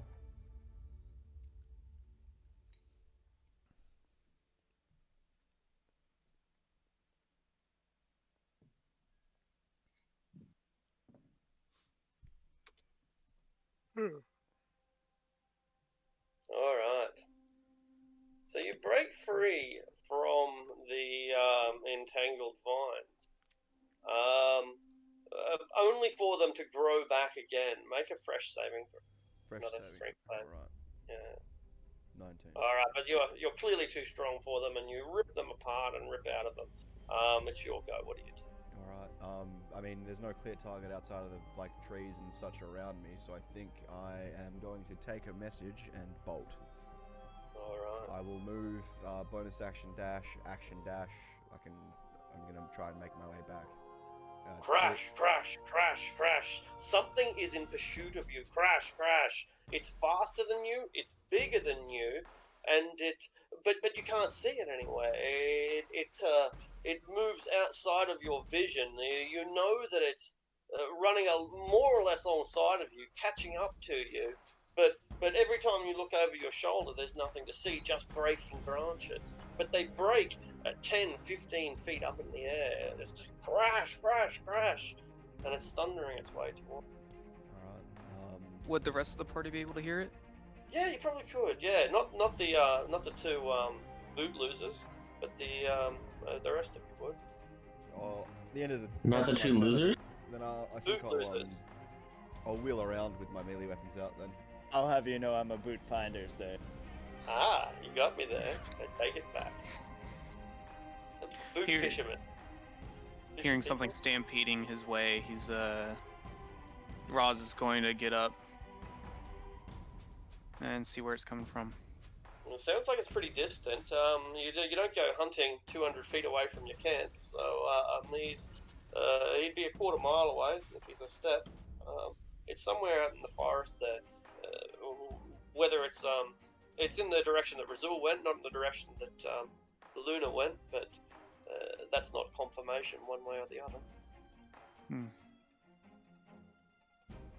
Would our horses are with us, yeah? Yeah. Or did we leave them? I don't think we brought him, did we? Yeah, we're not Uh, riding them because that's illegal, right? Oh, that's right. We did bring them, but we're not riding them. We're pampering them. We're making them feel like citizens. Yeah. Hmm. Yeah. Is there anyone else in the camp with me? Yeah. Yeah. Debbie Yeah. is there, and Dahlia is as well. I'm tending to my armor. I gotta take care of it after it got all soaked, so it Good doesn't call. rust. Yeah, you give it a good oiling and a good drying. Want to turn to Dahlia and say, "Isn't that the way your father went?" I think you're right. He's pretty capable, but that's not a very good sound. Perhaps we should go out there and see if we can find him. Yeah. The dinosaur walks straight through your camp right now and starts trampling, like not trampling, but just stepping on all of your stuff. Goes over there, from over here to over there. Ooh. I can't Your talk to bed. him, can I? Your bed's got the big Uh. dinosaur footprint on it now.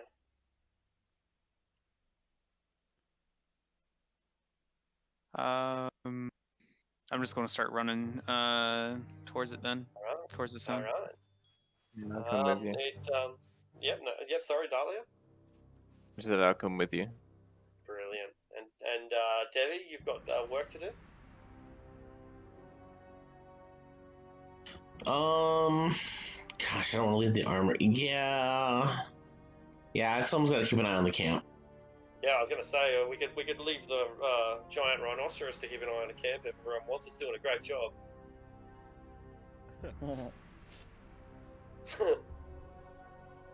All right. He doesn't seem like a migrator, so. I guess so. He's hungry. So we split the party 3 ways, which is always fantastic. Boom! The creature lands in front of you, Razul, like a frog leaping out of the sky, and it lands in front of you. It might be best described as a mass of branches and of leaves.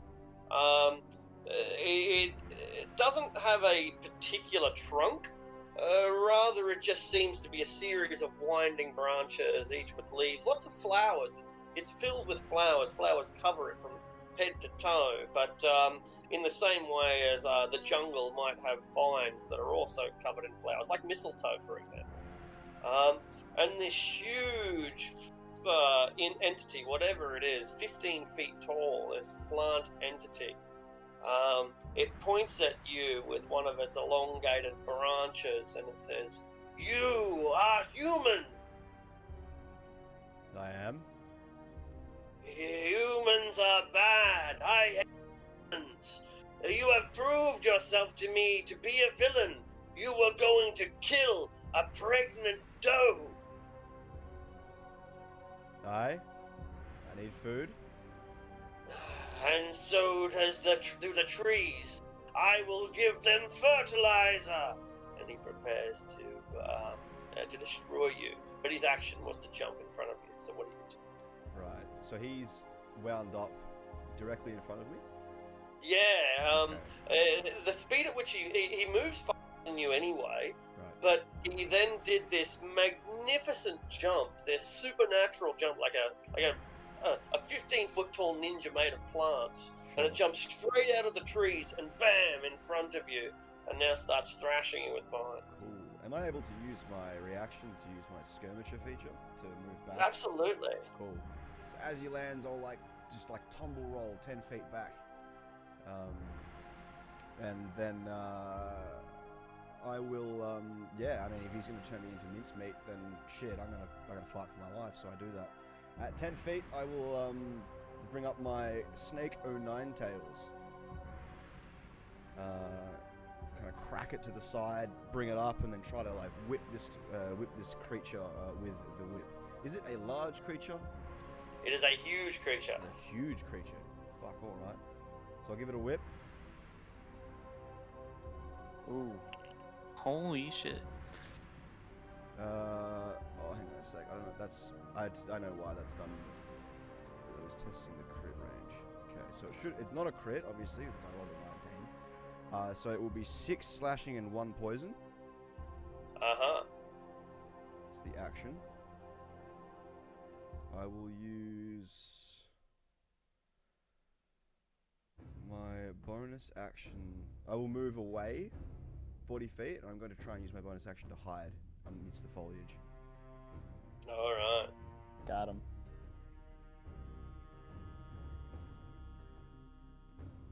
Don't got Were him. we saying that he was a quarter mile away? Yeah, he'd be about 1,000 feet. Yeah, is about right. So it's a hell of a journey for you to reach him if you can find him. It would be 22 turns before I can reach him. Yeah, that's it. Man. All right, and so you whip this thing pretty severely, but all you do is rip off a few of its leaves, a few of its flowers. This is not an entity that you can hope to defeat. That becomes clear immediately. And in case it wasn't clear, the creature then smashes at you with several of its branches. And they strike with such thundering intensity that it is liable to knock you off your feet. A 16 and a critical hit. 16 misses, but the crit obviously cleans me up. It does not. So this is what it does. It comes in for a low swing with an appendage that you might call an arm. How do you not get hit by this low swing that drags across the ground. Low swing, I jump over it. See it coming, Yeah, I just brilliant. jump up, bring the knees to the chest, land and ready. That's perfect. That's how I saw it too. And it means that it collects you in midair with the other swing, and you've got nothing to brace yourself off. You just get knocked, and you fly. I'm not kidding. 45 feet. 45 points of damage as it just fucking launches you through the forest. I am the defender of the forest, and you are a poacher. Okay. Can we hear this thing's roars from where we are? Yeah, you will hear the thunderous crash. It sounds like that tree that fell over during the storm. At this point, then yeah. I'm gonna cast twin cast haste on myself and Raz. Double time it. All right. You only hope that you can arrive on time, but the odds do not look good. Luna and Flint, you also hear the echoing of "You are a poacher." What do you do? Let's go. Fuck. Yep. I'll take the lead and kind of lead you down the quickest path. Brilliant. All right. Wait, how far was it that Razul ran to us? So I can move 30? It's fast as fuck too. No, if I dedicate all of my action, like my action, my movement, and my bonus action, I can cover 120 feet in a turn. You also have Alright. more difficult How much- terrain when you dash. That's important. Yeah. It is important. Yeah, hasted. We What, should you'll move maybe 180 cover feet 5 around rounds now. if you just move. It might be 5 rounds. Yeah, it might be 5 Yeah. rounds. And was he Oh. hit 45 feet towards us, or He was Okay. 45 feet in the direction that he was running. Yeah. How What a far? colossal bitch So, slap, honestly. yeah, was- it would be 5 Would- turns would- and we'll be there now with haste. Would I have heard this from the camp? Absolutely. Yeah, without a doubt. God damn it! I'll start making my way over there at my 30. Are you not at wearing my your armor? 60 feet. Yeah, I'm not wearing my Oh armor. no! Wait, even I would run 180 feet per turn? Yeah, you both Yeah, will. because it's 60 foot Okay, move. then we'll and be there in 60 3 foot dash. turns, if that's the case. I thought it was just doubling me. Yeah, because So, we yeah. also get a additional action which we can use to dash a second time. Okay, yeah, because it would be 4.6 turns. He just did a turn, so Oh yeah, it is 3.6 180. turns. Yeah, it is 180. All right. Okay. Result. Yeah. Okay. I kind of collect myself. I'm assuming that's knocked me prone, given the sheer fucking immensity of whatever this thing is. So. Yeah, we'll say it hasn't. Yeah. That's fair, man. Yeah. Okay. So fuck, just like pop up on my left arm, like white blood from the goatee, spit a tooth out, stand up, fucking dazed. Now very aware that this is probably not something I can do. And I'm admittedly quite scared. I will move 20 feet back towards my camp, which is half my speed. I will then use my bonus action as a rogue to dash, and then my main action to dash. So it's 100 feet I'm moving this turn. All Actually, right. so I'm gonna go 60 feet, and with my because I know I'm not gonna get this thing can catch me. So I'm gonna use my action to dodge. So I'll go 60 feet and dodge. Brilliant, brilliant. The creature laughs, ha ha ha, and the area begins to get filled with fog, and you can't see. You're not even. You think that that's the right direction to run, but you're completely disorientated now. There's nothing but fog everywhere. It's your go again, Razul.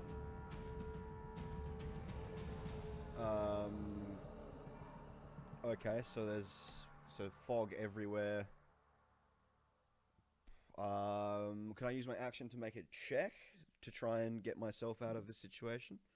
Yeah, great. Maybe an insight check will keep you on the right path. Okay, sure, I'll do that. I will use my action to make an insight check. An 11. Yeah, look, you go in the same direction you were going before, and hopefully you didn't accidentally turn around 90 degrees and forget, but you think you're plotting a roll in the same direction, and it sounds like that there's something coming towards you from that direction as well. Oh, fuck's sake. Alright, move 40 feet. Bonus action hide. All right, brilliant. But, Think you can hide from the forest? Fucking Yeah. brilliant, dude. Yeah, I know. You hide behind a tree, and that's when the fog disappears, and like the tree is just only. It's actually his a right couple of- foot. yeah. Perfect. You hit on the thing you were trying to run from. This is actually how it's going to happen, and it's so you hide behind a nice big oak, huge oak. It's big enough, and you've got a bit of cover. You crouch down. The entity, whatever it is, steps out of the tree. It towers above you. You will be fertilizer, poacher. And that's when Dahlia and Raz arrive. So you guys can roll for initiative now. Oh, fuck. You guys have advantage on that with haste, right? Does it give you? I don't think it does. I think it's Doesn't dex it? saves, I thought- not dex checks. Yeah, dex saves. Yeah. Okay, just check. Or saves. Okay. Oh my god. Got him. Not like it really matters. Yeah, as a 22, it's always going to act before us. Alright. So we'll remember that Raz is in there. Oh, I can't see our token for him. Oh yeah, I'm not on this map. You Yeah. gotta drag yourself down, just click on it and re-roll it. It'll put you Yeah. on the order.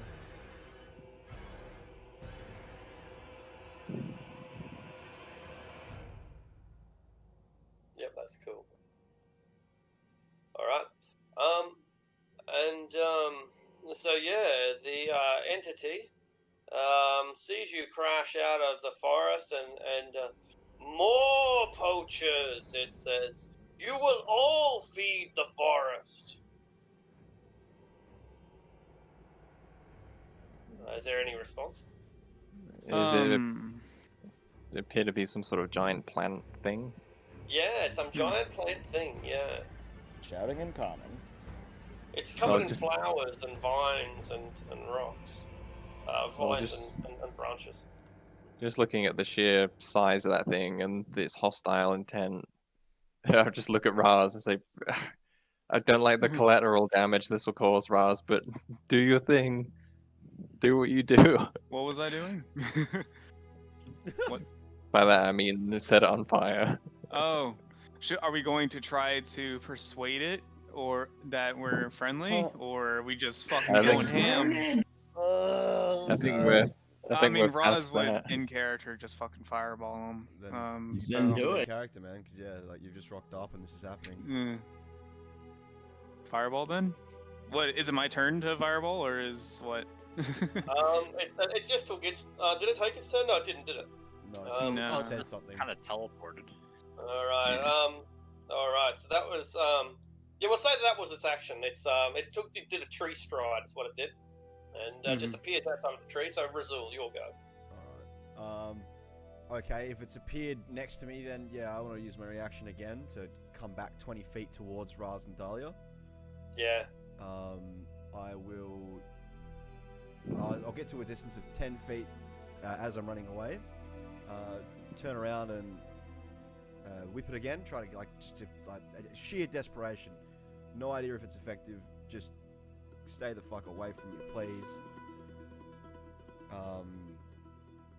Continue moving towards my party and get to them if I can with 40 feet of movement. Yeah, we'll say yeah. Okay, cool. And I will. So that's my action to attack. I think second wind is a bonus action, so I'll do that. And that's me. All right, Dahlia. This great entity of flowers and vines appears before your eyes, and you watch as your father scramble underneath its huge appendage. This isn't good. What the hell is that thing? I just kind of step back in awe of its size and its oddly murderous intent for what appears to be a plant. Poachers! It declares you. I will cast Sanctuary on myself and just give it some space. So move back, like say 30 feet. Alright. Raz. Wait, is that concentration? It's not, no.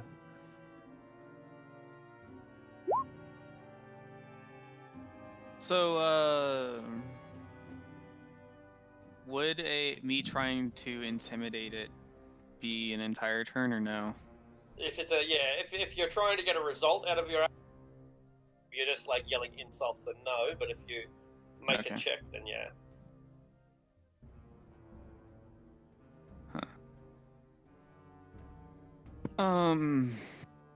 So Roz is just going to yell back at it that we're not poachers. And either you can give us the time to make our case to you, or I will burn as much of the forest as I can until you strike me down. Oh, Ooh, that's a good proposal. nice. Make an intimidate check with advantage. That's a really good idea. Nice one. Oh. You get the best of both worlds. You get to make the right decision, and you get to act like you're gonna burn stuff. I mean, you get to burn stuff. Yeah, you get to burn You stuff. wouldn't dare.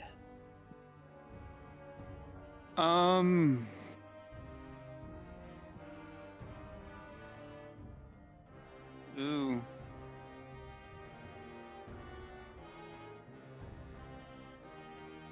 Is there any trees next to me?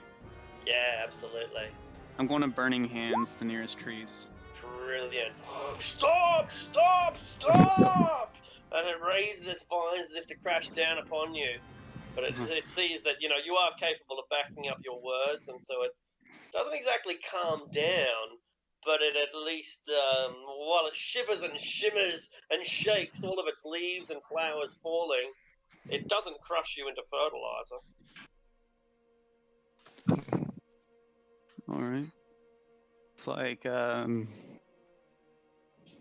what is it we have done to anger you so? I accuse this one, and he points at Razul, of hunting pregnant creatures. Creatures that should be allowed to breed, that we may have another generation for the creatures to feed upon. Now, The how circle, long? I accuse him of violence for profit. Now, how long has this deer been pregnant? What's the life cycle of a deer? The gestation periods? I don't know. Like, Is it like 95% of the gestation cycle? That's that. so like just impregnated? No, she is No. about to give birth. Okay. She will give Man, that's birth illegal. within days. Ooh, I kind of want to persuade it that Razul is obviously not from around here and really sees a deer, much less being Do able to identify. I want Raz to look at Razul and judge him as if he's the bad guy. It's like, dude, like, dude, fuck. Fireballs. Wait, you didn't fireball here. You didn't fireball. The only building you burned down, I asked you to burn it down, and I own that building. Yeah. You're doing all right. I'm sure he meant no offense. However, we are very hungry. We've been here for 2 days trying to find our way. I saw him go past 7 bushes of. If he wished to eat, he could have eaten. How is he to know they weren't poisonous? I know not the plants and foliage of this forest. But meat is meat. Ignorance is no excuse. Well, I would pose to the giant entity that a pregnant deer is an incredibly easy target, and that any animal wouldn't hesitate. So Would you- why fact, why Any punish beast in this forest him would. just It because is he's what the a human? wolves would do. I even scanned. I even scanned for other predators before I lined this shot up. Would you have done the same to a wolf or panther? He considers this. Dahlia, you can make a persuasion roll with advantage since everyone is backing up your point.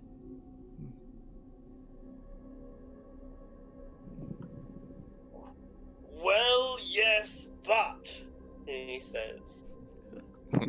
But what? But We- he was doing it for profit. We eat meat. Profit. Like any predator, we would kill meat to survive. And you would sell the skins and use them to bind your things that you wear and have in your homes of wood. And you have some way to prove this just by looking upon us? Well, no, but But what? he's a human, and humans are always poaching.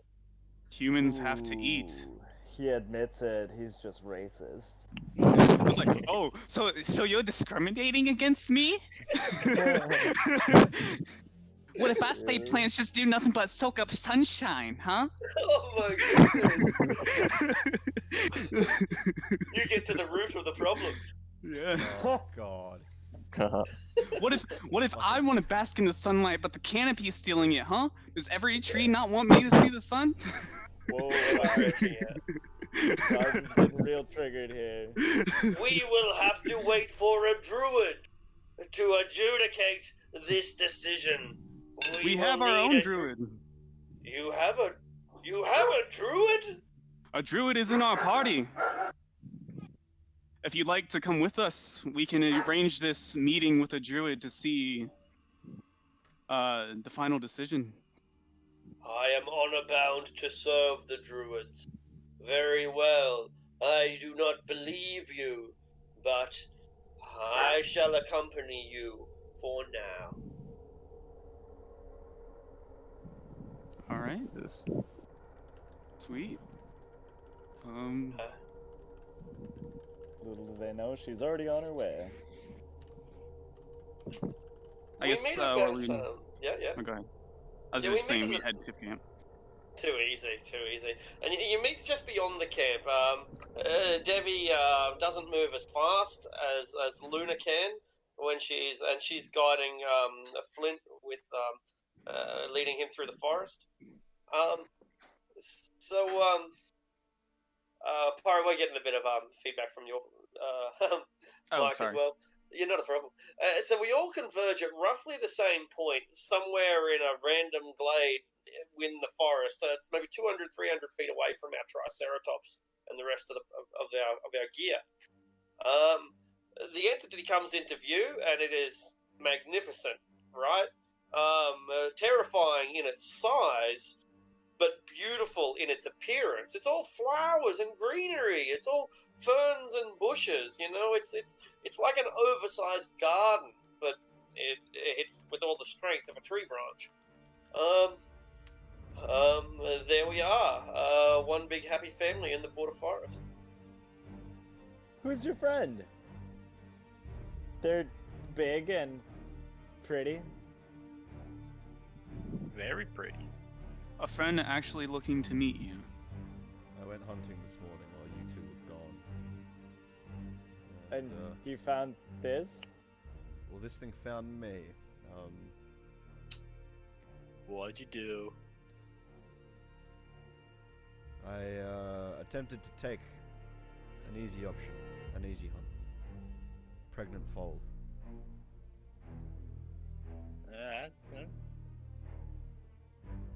I wish you would have waited for me. Well, yes, but you were clearly very busy rolling in mud. Ooh.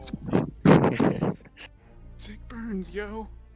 Rolling in the mud with Flint. Yeah. Oh boy. Complicated. Roz wishes he can burn that good. And now it wants to speak to a druid. I got gestured to you, Luna. I want to put him on trial. Well, he didn't take the life. So there's nothing for him to be tried for.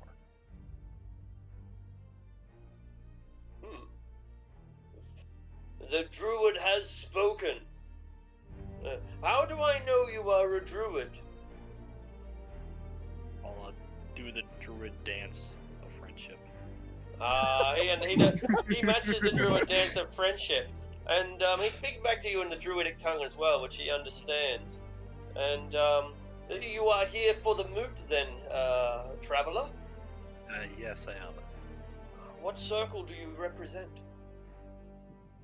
I still a fledgling. Haven't joined a true circle yet. Oh, On the how path of- curious. Everyone keeps saying that. It seems that you are a competent explorer and not some simple apprentice. Yet you have not come to the druid faith later in life. It is unique to see someone who is both young and experienced, who has owned of a fledgling, of an initiate. I've recently had things happen that changed my perspective on the world. Kind of like an awakening, you could say. I see. Well, I am humbled by your presence, and I am deeply glad to have met you. Why did you bring in so many people into the forest? These are my companions. They are travelers with me, and well, we're looking for help for the Dales. I do not need to tell you all that you have permission to be here, for the druid has spoken. Thank you, Druid. I shall depart now, and Perhaps don't be as harsh with your initial punishments. We look over to Razul, and I'm sure he's just bleeding all over and Just cut on his face. missing a tooth, like blood Yeah. in the goatee. I Black eye. have a question. I am only as harsh as the arrow fired by the poacher, druid. He didn't fire one. Well, yes, but But what? he would have. Says you. Objection. That is supposition. That is not permissible in court. What's Thought is a crime, I'll have you know. what is the school of magic where you like see the future? Divination. So, are you a divination wizard? No. All right then. No arrow was fired. He has the I right. suppose not. Very well. In the future, I shall wait until the doe is slain before I act upon the poacher. Maybe You seem just, quick enough to catch an arrow. Well, no, there's a compromise here. Maybe trip them up as they take their shot. Make them miss. Yes. The non-lethal option. Don't turn them into fertilizer. Just... Oh, you could turn them into fertilizer, but don't make the first attack the fertilizing attack. Your words are wise, druid. And give them a chance to learn. Because humans are life as well. Holy shit. Who are you and what did you do with Roz? Come on, you just talk I'm about very fire. charismatic. I know, look at this guy. I mean, he's got a point. The flowers around his head just go boom. He's mind blown. There's a revelation. I have a Petals question for fall, the flower man. Yes, yeah. Two questions actually. Does he have a name? She? It? They? Forest spirit. Spirit of the Forest forest. spirit. I also ask if it would indulge me in a barter. I do not trade, but I will give if you will give to me. Yeah. Yes. Exactly. You Trading. want what? Fertilizer? You want blood? Is that what you want? I don't want it. The forest needs it. So if I gave blood to the forest, would you give me one of your flowers?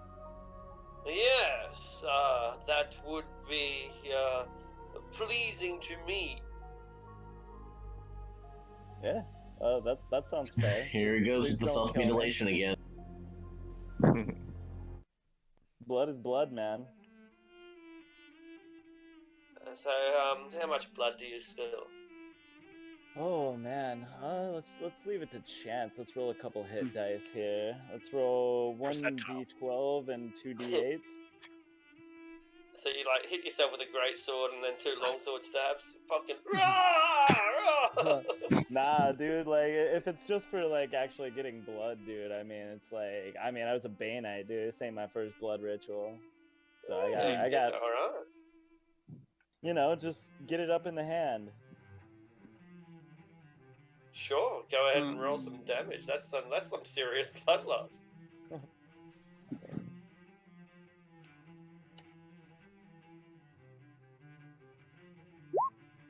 Ooh.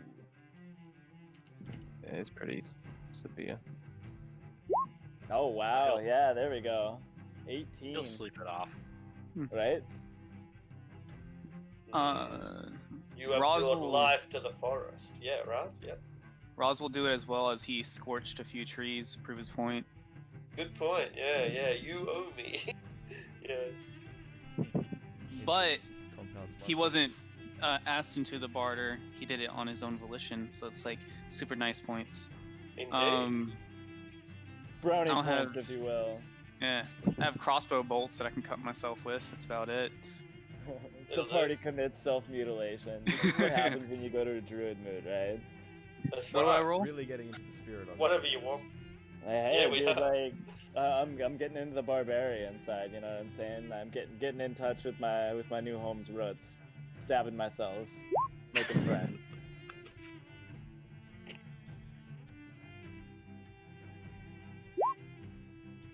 Oh wow, Alright. yeah, we're rolling up on those d8s. We're really good at self mutilation around here. Like I said, ain't my first blood ritual, kiddo. Blood is life. You return life to the forest. Flowers are life. They are the birth of a tree, and it offers each of you one of its large flowers, which looks a bit like a frangipani, in case you're interested. Oh, Big, broad, white flowers. Pretty. they are nice. Awesome. I don't know what it is with this character, but I collect random shit and then I give He it to likes people. pretty things. Yeah. You want to show I up like into- poison. Interest, poison, and losing hit points. Are you going to try to smash Ace? Just like here, has flower. I mean, you know, actually, we could say this trump card, you know? Make sure she's an ally. You never know. I must continue my duties of patrolling the borders of the forest. Wish you well, forest spirit. Borders in the border forest. The border. Yeah, the border. Border guard of the border. Fuck. I just put one forest spirit flower in my inventory for now.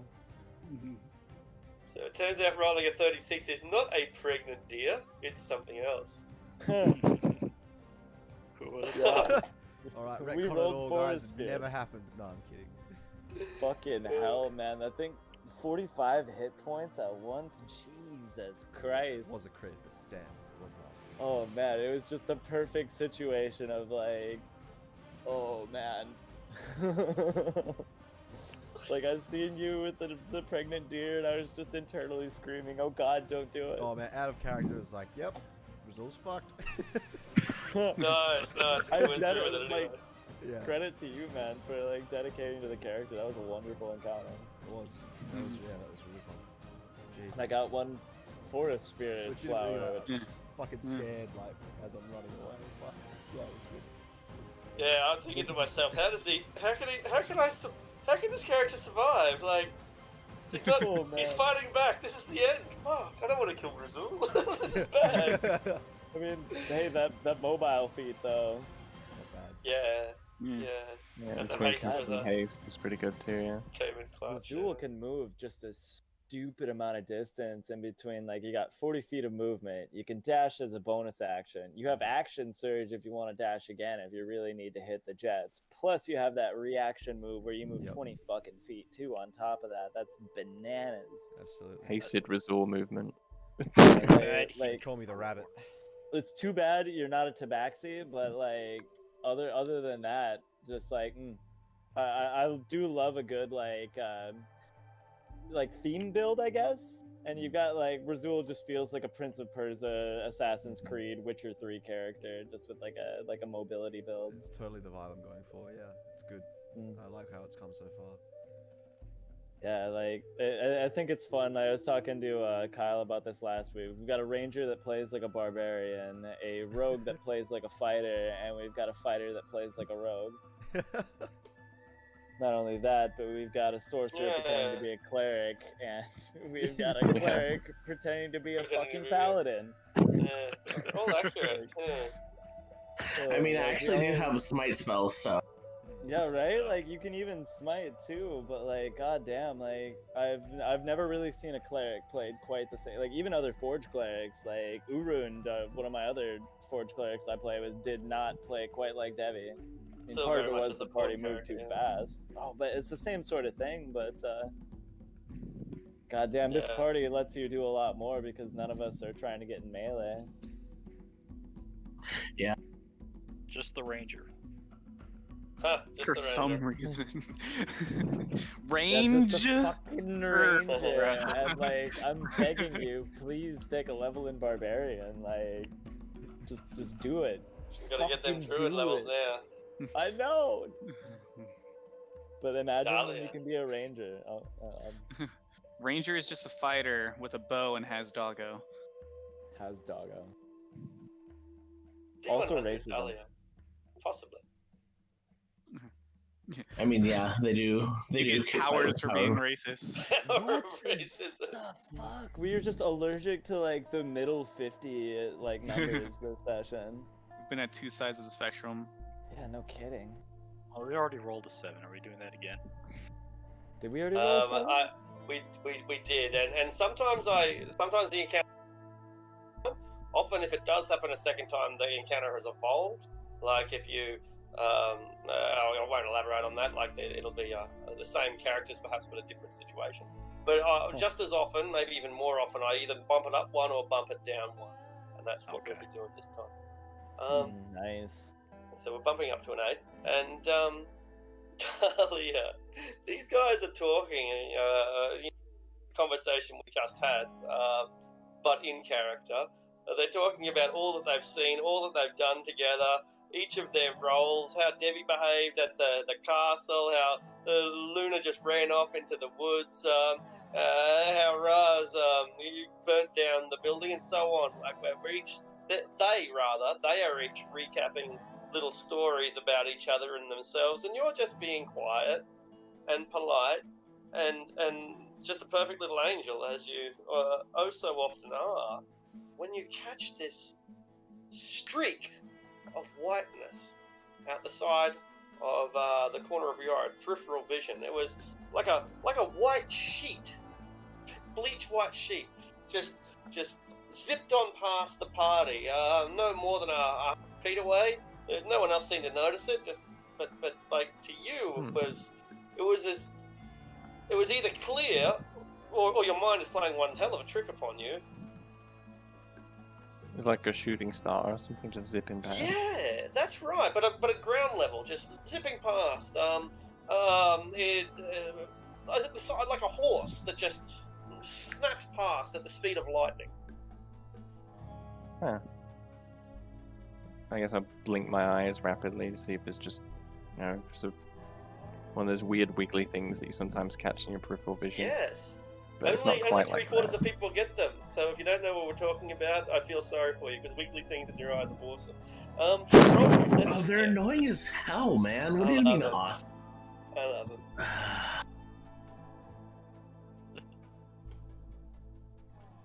Oof. Can't find it. It's whatever it was. There's nothing there. Must have been the wind. I use my inspiration. Sure. Oh, Wow, that was Brilliant. worth that's it. inspirational, right? It certainly is. You take a step to the right, and it just so happens that even one step to the right was enough to bring it into full view, and you're gonna love this. It's Oh a boy. rabbit. It's a rabbit. But it's a rabbit that's huge rabbit. As big as a horse, right? And that's with it sort of curled up the way rabbits do, with their knees tucked up, and it's this massive white bunny, a huge white bunny, and it's got a saddle. Run away! It's got a saddle. Wow. It's got a saddle and a set of reins. Yeah. For a second, I was getting Monty Python and the Holy Grail vibes. Nice. Magnificent white rabbit, huge, grand. It's got a saddle, it's got reins, and it's got a little bow tie. Present? Blink a few times again. No, it's definitely there. I'm definitely not imagining it. And just say, without taking my eyes off it, hey guys, do you see a giant rabbit too?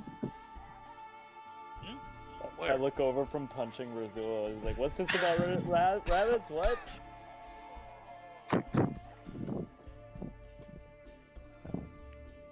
Oh, sorry. Does anybody else see it, or is it just me? Yeah, they'll see it now that you point it out. It sees all of you, and its ears go up, and it looks at you, and it does that rabbit step, like takes 3 steps forward, like a little rabbit, tick, tick, tick, tick, and then starts grazing again. Is it a big rabbit? Fucking huge. It's easily the size of any horse, but like it's bigger in volume. It's rounder than a horse, but it's just as tall, just as long. I grab a leaf and I say, "I'm gonna pet it." He a thick boy. Of course you're gonna pet it. Yeah, I'll kind of start making rabbit sounds at it, like kind of like chittery. Sure. Make an animal handling check. Yeah, that's it. I love that noise. You got this. It looks up at you, and it doesn't seem to get agitated by your presence. It looks at you, and it stops, and then looking straight at you, it does that little rabbit munch where they chew it. That is adorable, and the grass is out the side. It takes a couple of steps towards you, grazes again, keeps its eye on you now, its ears up, but it just goes back to grazing. It doesn't have the fear that you would almost always associate with rabbits. Like, they tend to run at the drop of a hat. This one seems less skittish than any horse, about the same amount of courage as a bull might have. Dude, fuck yeah. This is the greatest thing I've ever fucking seen. You notice that it's wearing a saddle by the looks of it? Is that what you said? Don't That's tell a It's saddle. got a saddle and reins and a bow tie. Yeah. Don't tell Luna. She'll try and fucking ride the thing. What's your name? Hello? I'll use speak with animals again. Absolutely. You from around these parts? I just assume all giant animals can speak. Hey And there, it is buddy. speaking. It is speaking. It's actually answering what Flint is saying. You asked it what his name was. It tells you its name is Top Hat. And you say, "Hey there, buddy," and it says, "Hey." What's your story? I haven't seen anything like you before. I've lost my rider. I've lost my druid. Oh. Well, I'm a druid. But I'm going to go meet some more druids. Do you know Lady Brightfeather? Don't say that I can't say that I do, but I'd Oh. love to meet her. I've lost her. I don't know how that you can meet her because she's lost. Or I'm lost. Maybe we're both lost. I think I know where I am, and I think I know where she was going. Do you? Oh, Yeah, I think she's going to the moot. That's where I'm going. well, that's where she was going, but I don't know where the moot is.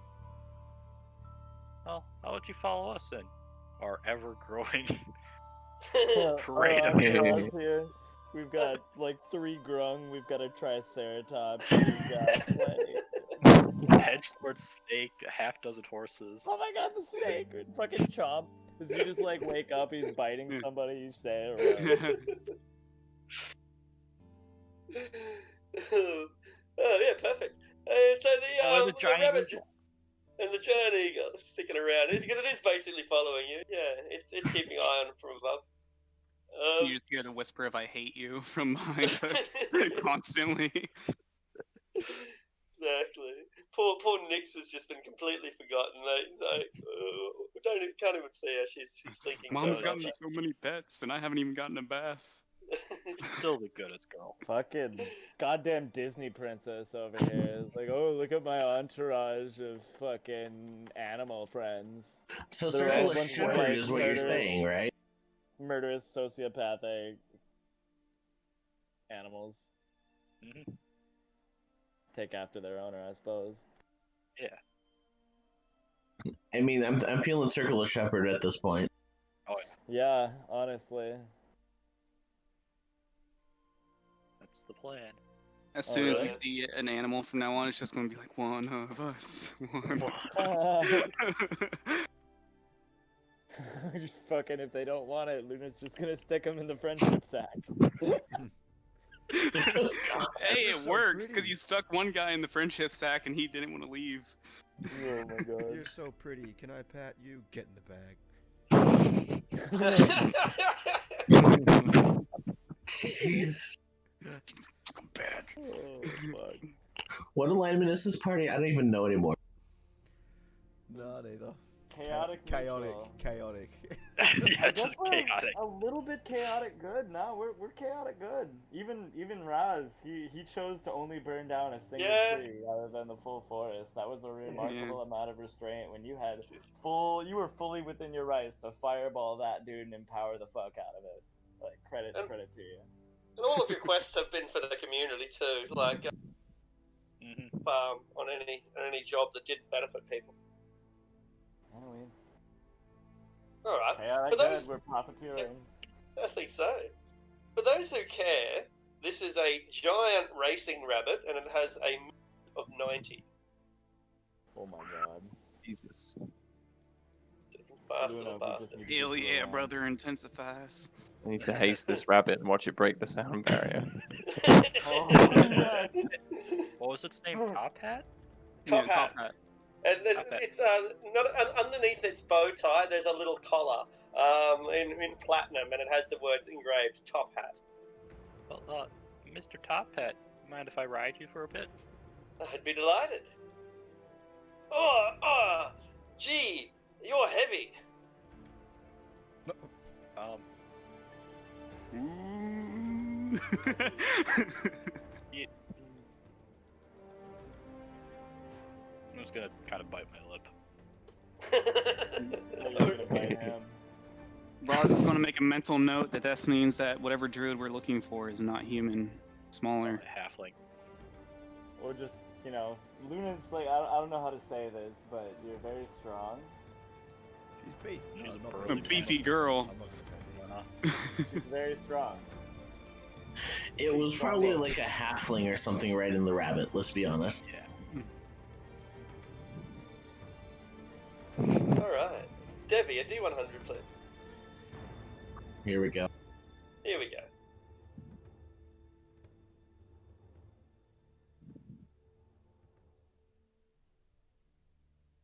'89. Can't go on.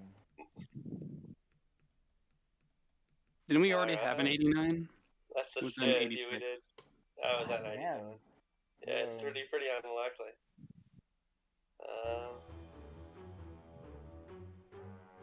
Okay. All right. How will this one Alright. We've got a pretty large party. You know, we're only growing with every step that we take. Devi, you've got a high passive perception, haven't you? It's only 13. I don't actually Only have 13, proficiency in right. perception. Right. Someone has a high passive perception, I think. Luna Me and has. Luna and lot. Razul are both pretty ridiculous. Yeah, I 15 think for Luna. Flint and I are at 16. Yep, Yeah, both of us 16. are at Okay. 16. Well, even 16 isn't great. Alright, everyone can make a perception check, though. Oof. I have expertise that hurts my feelings. Cool. Excellent. Yeah, alright. The Ra spots it first, but then it becomes apparent to Flint and Devi and Razul and so on not long later. At first you think it's a panther, and that's kind of cool to see a panther in the wild, but it's a big panther, like a dire panther. But then you notice that the dire panther has 6 legs. And then you notice that the dire panther with 6 legs Oh, has a pair of shit. tentacles. A pair of tentacles coming out of its shoulders that move carefully. Yeah. There's this strange creature up in the canopy, about 40 feet up. It looks like you've probably startled it. It looks like it was resting there or something. And it's suddenly startled and it gets all surprised, more than agitated, just shocked to see who you are and what you're doing. But the strangest thing about it is that it appears to be levitating. It's just hanging there in midair.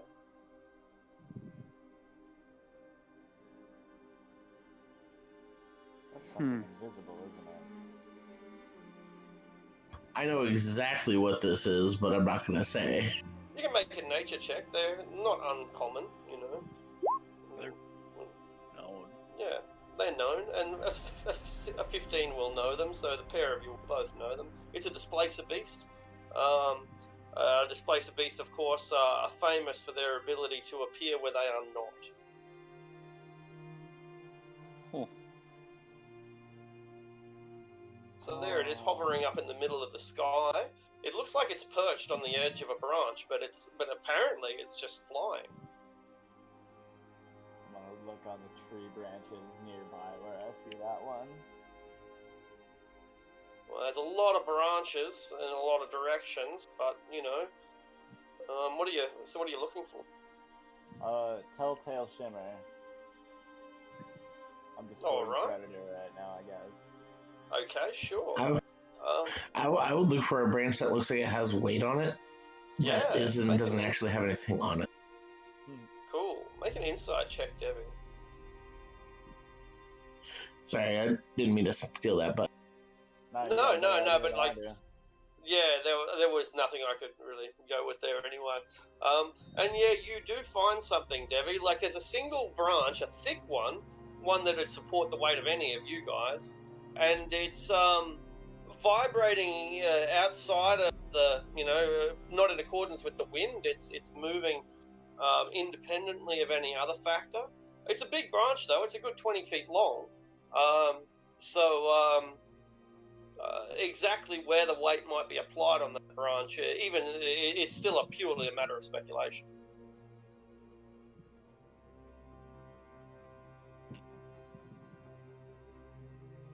how far is the branch? It's only about 40 feet up, and maybe another 40 feet away from you. The hypotenuse means it's probably like 66 feet. I don't know. Let's not get into it. But yeah, it's somewhere between 60 and 70 feet on an angle.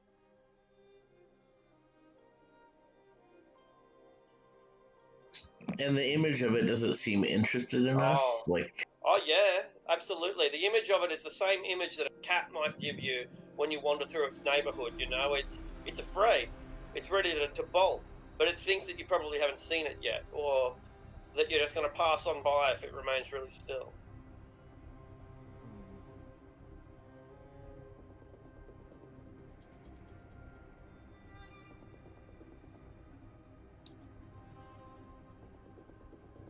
I hate to say it, but I don't think this is a good place for trophy hunting.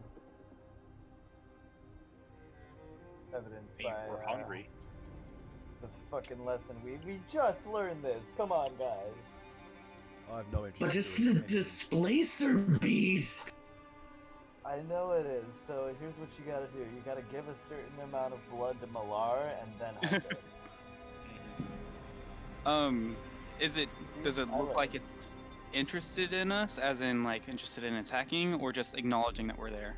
It looks like it's ready to run. It looks like it's judged your numbers and decided that it doesn't have a chance. And do displacer beasts like? Is that their actual form, just further away from? Yeah, Okay. they look like giant panthers, 6 legs, tentacles, but they tend to appear like 10 feet, 20 feet from where they actually are. Okay. So like if one was like getting ready to attack, it would look like it was getting ready to attack like 20 feet away from where it is. You'd have to make a nature check, a DC 15, but yeah, it's perfectly. They're not innately deceptive creatures. I suppose Alright. they are. Anyway. Can how thick is this branch? Thick enough to support any of you guys, which means it's about 8 inches broad. I'm thinking about guiding bolting the branch to make it fall to the ground.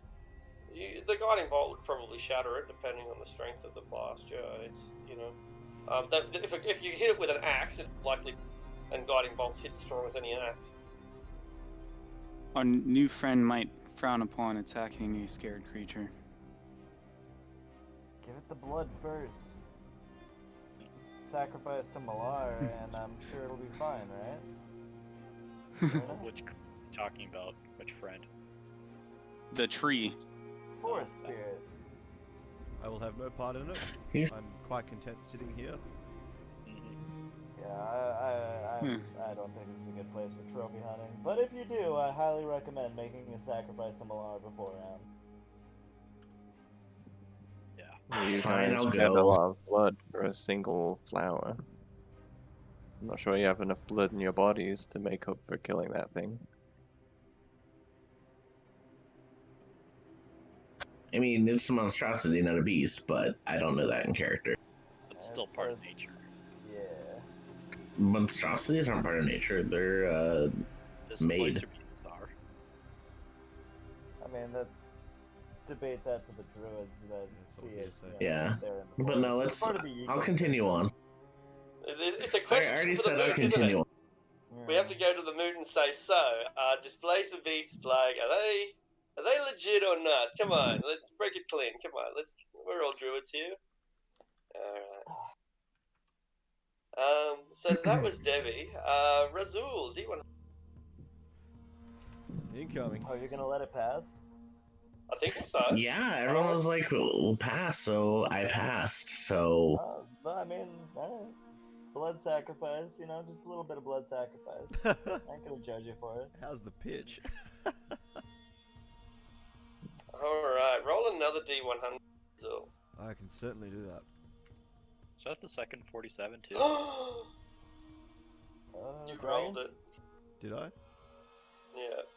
Dragons? Here we go. Show it to me, Arctic. Let's go. I don't know. Let's find out. Let's find out. Okay. Fuck. I don't like how you're saying this. We want to take 5 here? It sounds like we might take 5.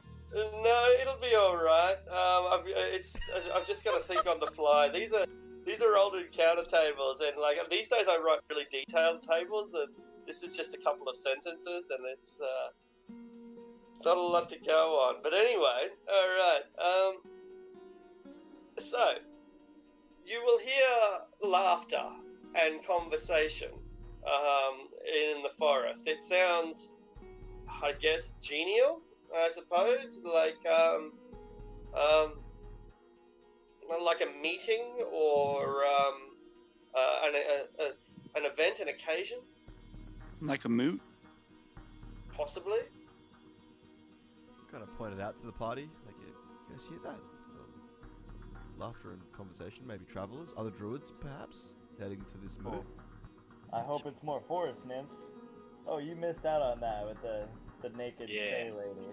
I hope it's more naked Fey ladies. Me too. I mean, with the 2 claps and a Ric Flair. Naked ladies, naked ladies, Let's All right. So we're going to investigate, right? yeah. Little All right. agreed. You come across a ring of mushrooms, really big mushrooms big enough to be seats and tables, and indeed they are. They are seats and tables for a satyr, for a sprite, a little brownie, it's about the size of a halfling, a little fairy, a beautiful, beautiful golden-haired fairy whose face is hidden behind a fan, like a Chinese-style fan, and a pixie that is flying around in between them. The pixie, like a little Tinkerbell, a tiny little blonde pixie, is flying around, really struggling to hold onto a kettle, a teapot rather, a teapot, and she is pouring tea into the cups of each of these individuals as they have a positively marvelous time. There are cakes and little treats, all manner of delights that one might expect at a party of this importance. And there they are. They haven't spotted you. The pixie pours the tea. The brownie tells a story, and the satyr sidles up a little bit closer towards the birthday girl. And she is a birthday girl. She's got a cake in front of her. There's a bunch of candles, but they haven't been lit yet. Can I make some kind of roll to know not to eat the food? Sure. I have no idea what that'd be. History, probably. Yeah, it could be Arcana. Is this a You'll druid have reading? advantage since you're from this area. Yeah, 14's enough. Like, the general consensus is that you stay the fuck away from fairies, right? Like, you know, that's just don't accept what they offer. Don't go into their house. Don't give them anything because you don't know what their rules are, and there's no way of knowing until you're bound up into that and you've violated their laws. Yeah. Be very careful, guys. Don't eat anything. Wait, like the people? No, the food. So we can eat the people. No. I mean, I think I'm having a flashback here, guys. You see this shit? Is this like another druid meeting or something? Like, it's very different to the one that you described earlier. this is worse. These are fairy. Oh. I feel like we should leave. Fuck this shit, I'm out. Is that a fucking birthday cake? I love cake. This land is so noticed- bizarre. You notice that the woman who has her is hiding behind her fan. You can see that she's crying. She doesn't appear to be having a very good time at all.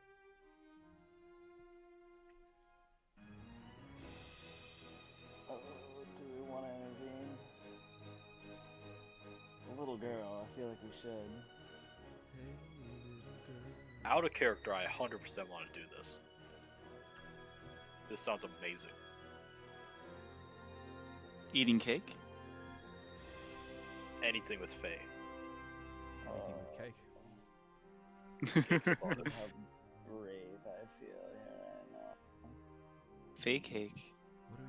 Nope, Cakey Faye. I'm keeping my mouth shut. She doesn't look very happy, does she? I defer to you, Luna. I think you know this place better than any of us. If we talk to her, we might get something. They are tricky. We're not very smart, so maybe we should leave it alone. Sounds like something a smart person would say. There's like a little girl there. I think she's trapped. And she might be. We could. Should we talk to him? Like we should help, but fuck. This- I ain't much of a lawyer. Yeah. I don't Well, think What- shooting him will do no good. Is she human or Fae? You can't see her face because it's hidden not only behind her fan but also in her own hands as she weeps. What about bodily structure? Oh, good question. Make an insight check because she is sitting down behind a massive table, behind a massive cake, behind a massive platter of 20 different types of food. Like, this is a 7-course meal. There's not even that many people as there are courses. No, you can't tell. She's Those are shoulders. you can't even tell if how old she is. You know, she might be 12 or she might be 22. Flint, she has a distinct fey appearance to her, but like an elf, for example. Yeah, she's sorry, possibly half elf. Absolutely. It's entirely possible. But it's equally possible that she's a succubus. You know, it's whatever she is an intensely beautiful woman. Intensely beautiful. And that's without even seeing her face. Her golden locks, her ivory skin, the shape of her body, all of it is picture perfect. And there's that satyr with his pot belly, hairy belly button, and twisted horns sidling up ever so closer to her, offering her comfort in her dark hour. Does he appear very unwanted? Not necessarily. She appears to be engaged in weeping so deeply that his advancing hand doesn't even seem to be acknowledged by her. But it is acknowledged by the pixie, who puts down her teapot and gives him a slap on the hand, and he slaps her away, the pixie, and then gets a little bit closer. And she. Yeah, we should do She's- something. She's at I want the to slap him with mage hand. We have to get within 30 feet of that, and if we do that, then it's bound to be seen before it happens. Yeah. This I think girl we're that's gonna get crying is the involved birthday here. girl. Is that right? That's right. So there's a beautiful girl behind a fan. The birthday cake is in front of her. She's crying. There's a little fairy flying around, like a Tinkerbell. A big dark satyr. This satyr is brown to the point of almost being a robust black. Really imposing and tall, very muscular. And finally, there's this little guy who could be mistaken for a halfling. Dusky skinned, large nosed, and he's just having an absolute waffle of a time as he eats and as he talks. It doesn't seem that anyone's listening to him, but he's having a ball of a time. Yeah, I think Luna would approach feeling uncomfortable about the girl.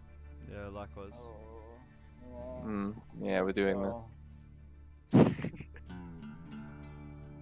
All right, so you step out of Oh, this is the. not going to end well. No. Probably not. You step out of the border of the forest. Ironically enough, you step out of the edge of the into the clearing, and they do see you almost immediately. The brownie turns around and he's got cream pie all over his face, still stuffing his face. The satyr looks around and it begins as a look of anger, and then it turns into one of fear as one by one you each emerge. And the little Tinkerbell stops slapping the satyr and says, "Oh, look, we've got guests! The guests have arrived!" And slowly, Goldilocks raises her head, keeping all but her eyes, her beautiful azure blue eyes, hidden from behind her fan, and she blinks a few times. What do you do? I'll wave and say, hello there. Are you You're not welcome, says the satyr. Go away! This is a private party! We were just told we were the guests. They are! What are you talking about? That's completely untrue. Everybody, take a seat. It's a birthday party. For who? remain standing? Party. What does the girl have to say?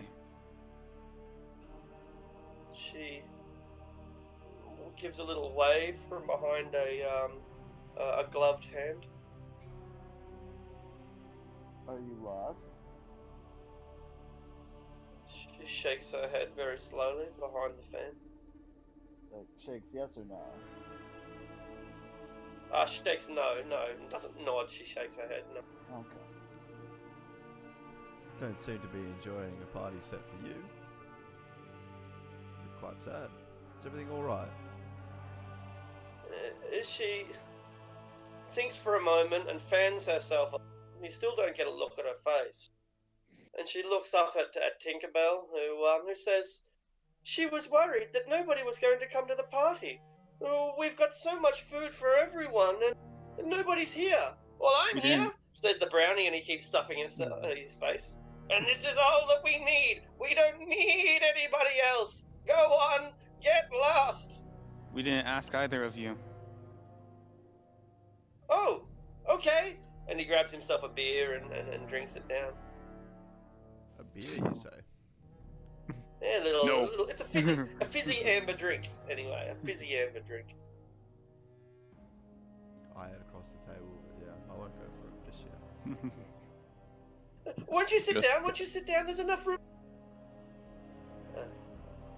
We could spare a minute or two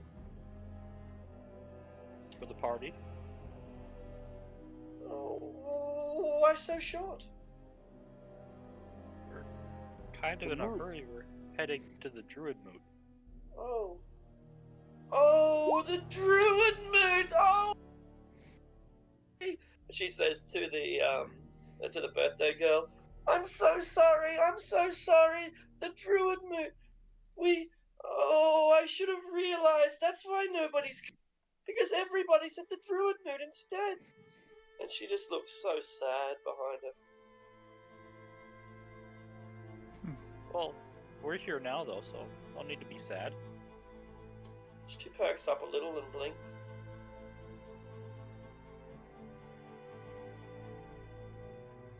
How long have you been waiting for the guests? Well, we've been waiting all day and all night. Yes, I've been waiting all day and night, says the satyr angrily. Satyr's got blue balls. Cock could- blocked by a pig. Would you say he's a little horny? Boo! Fucking red rocketed over there. The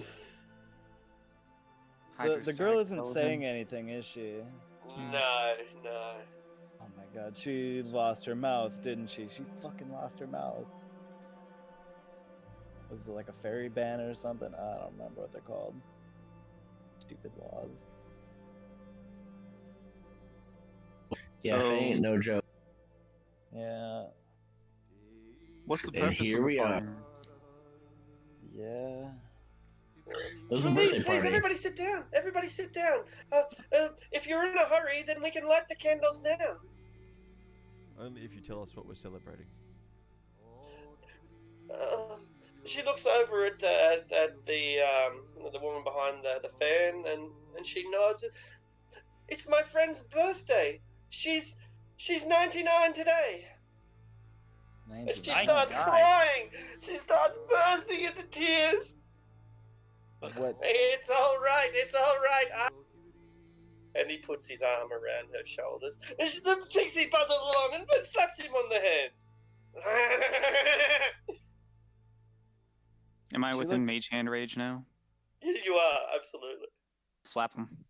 Ah, he shakes his fist at the pixie, thinking it was her somehow.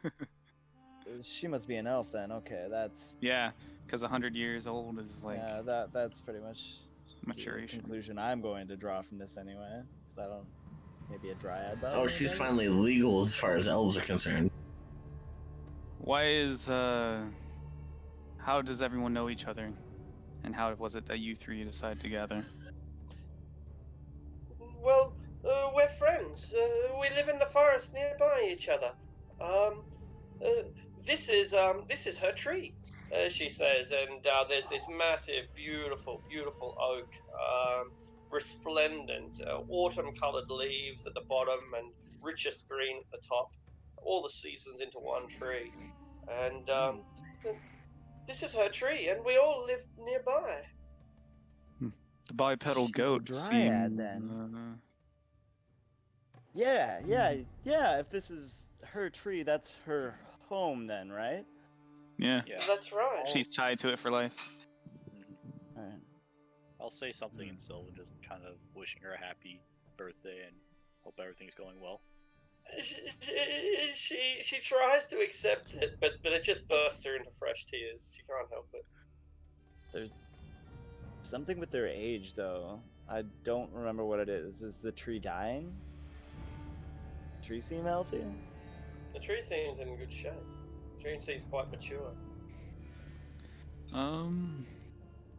Is there anything What is off the about satyr it? doing here? The satyr is advancing.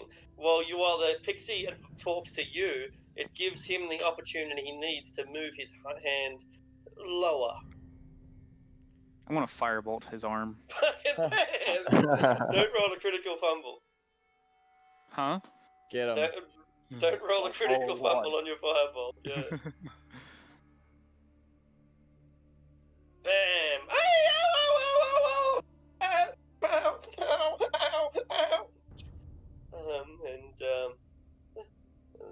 Well, that you kind of asked for that, but she reaches out and touches his hand, and all of the burning is immediately gone. Is there anything off about the tree, Arctic? Like, it might seem healthy, but giving it a good look, is there any, like, anything engraved upon it? Markings or otherwise? Yeah, good question. Make an investigation roll. Investigation roll. 16. Yes. There is a small rune, but whether it's in the language of magic or something else, you can't tell. It doesn't look elven and it doesn't look dwarven. It almost looks artistic. Is it Yeah. Druidic? It is not Druidic either. I don't know if Druidic is a written language. I thought might Druidic only was be oral. only written, actually. Oh, only written. I thought it was only oral. But anyway, in any case, it's not that. I'm gonna ask the birthday dryad or whatever it is. Mm. What's that? She weeps, like she's got too many tears to just burst into tears now, and instead she just sobs. And at that point, the pixie flies up to her. She flies up to her and she puts her hands on her shoulders now, and now the pixie is comforting her personally. Is there actual vocalization with the sob, or is it just quiet? Yeah, no, you can hear the sobbing and you can see the tears making little pools. Okay. Like, is her voice Yeah. box still active? I think is the Yeah. question. Kind of going for. Yeah, good question. And yeah, she her moans, her sobs are audible. Yeah. Mm. But, What is it that but, the bipedal goat's doing here?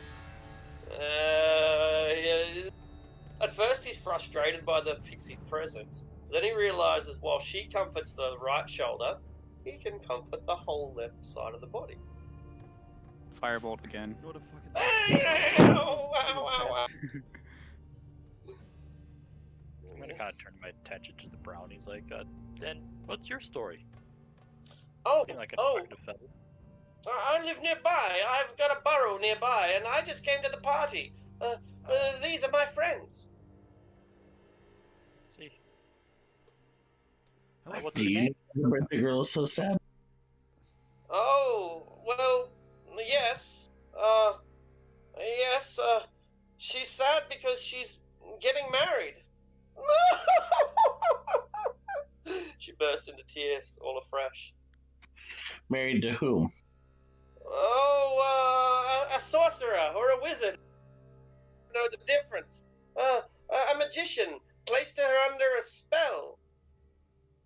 Is that the rune then, huh? That's right. He left that rune to mark his property. If she doesn't find true love before she turns 100, she'll be his forever. Can I investigate the rune? Absolutely. I'm making an Arcana check with advantage. All right. There's nothing complex about it. I mean, its design is complex, so there is something complex about it. The design.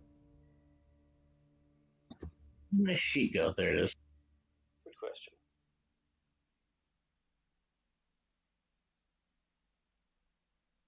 All right. Even a 10 is going to be enough. It's a wizard Okay, I was mark. gonna. Do you know Guess what? what? You know what a wizard mark is? A wizard mark? Yeah.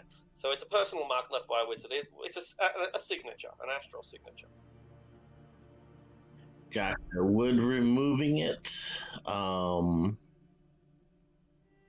would removing it undo it? Would I know that?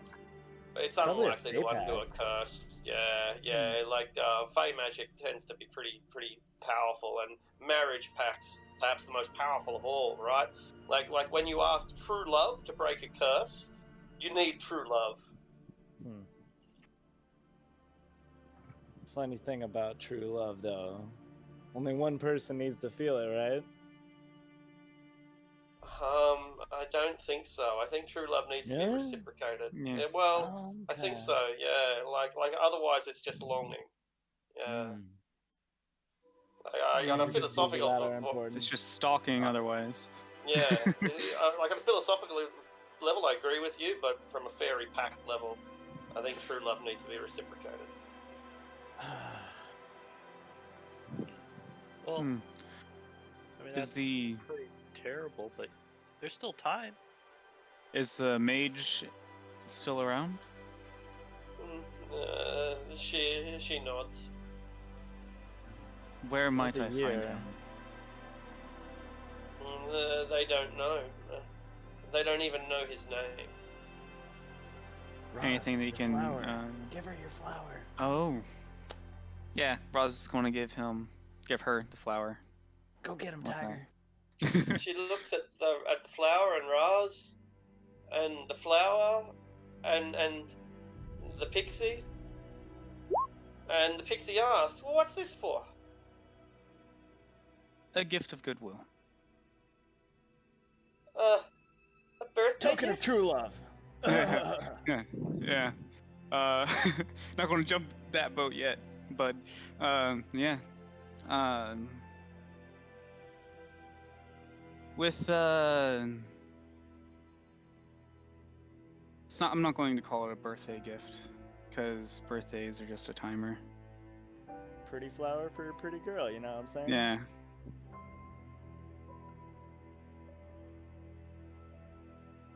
Then what sort of gift is it? A gift of trust.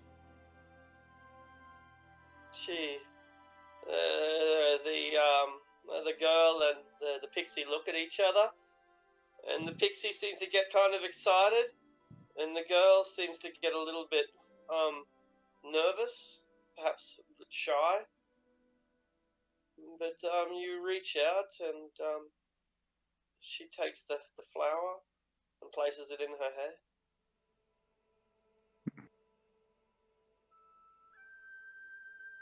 Beautiful. Yeah. I've never been to a fairy wedding before. Also, we want to kind of like get that satyr away because he's super rapey. Oh, when's the cake being served? I'm starving, says the brownie. Go Yeah, on whoa, now, whoa, whoa. eat it. Everybody sit down, says the pixie. Everybody take a seat. We want to kick the satyr out of his seat. All right. You managed to do that. She seems a little bit shy. They say to you, wants to pick a fight, but you know, there's too many of you, and that's the only reason. Mano a mano, because he would totally mano a mano you if it was mano a mano. There you go. Definitely not the fact that he's already been firebolted twice. No. See, it's not that. It's not that. Anyway, you push him out of his seat. What? The rest of you sit down. Yeah, I'll sit down. That's it. Yeah. I don't. All right. Smart man. I'm gonna try it anyway. I'm gonna try and dispel magic on the rune. Yeah. No worries. The rune vanishes. There we go. Remove that constant reminder. Yeah, if nothing else, yeah. Aw. Heal the bruise. If you can't heal the broken bone, you can at least heal the bruise. Was the Fey magic too deep to be dissipated though? Most likely, it's well, we wouldn't know, but it would be a reasonable assumption to think it is.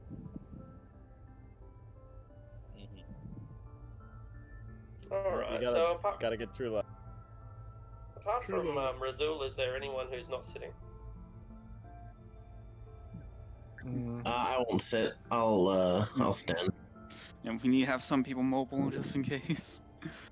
All right, everybody. Wisdom save. Let everybody sing. Happy birthday! And she fucking burst into tears. Happy birthday to you. Happy birthday. Now, Let's not sing yeah. that. Let's just have fun. Not worry Dear about Sylvania, happy birthday to you. Does that name ring any bells? Sylvania. Yeah. I've heard it once, I That's think. An elven god, isn't it? You thinking of Sylvanas? Oh, that's probably what I'm thinking of. Does sound super familiar, so. Yeah. I feel like I've heard it today. It's I'm got not sure. Sylvan in it, so that might just be it, but... Does anyone have a way of lighting the candles?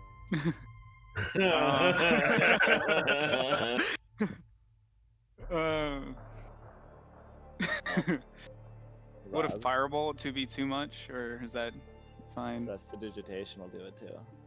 I don't have prestidigitation. Why don't we just use a Wait, torch? really? Well, Controlled burning hands. Flint grabs a flint. Alright, so Flint gets his flint, but yeah, you do have the capability of burning your down fire to the point where it's, a little wisp. Hmm. So which is it? yeah, Frost. Flint? Raz Or has the side. Yeah, Frost. Yeah. What was it that she said I could dim down? Like, if you have the firebolt cantrip, then we can just presume that you can make Okay. little tiny flickering flames as well. It's All right. Yeah. a reasonable Then yeah, assumption. go and do that. She's amazed to see you as you light the candles on her birthday. All 99 of them, no doubt. And, and then, all right, it's time to blow out the candles. And she nods excitedly. And I wanna- as she takes, I guess you could go ahead and say that. as she takes her fan away from her face, your hearts almost stop. You are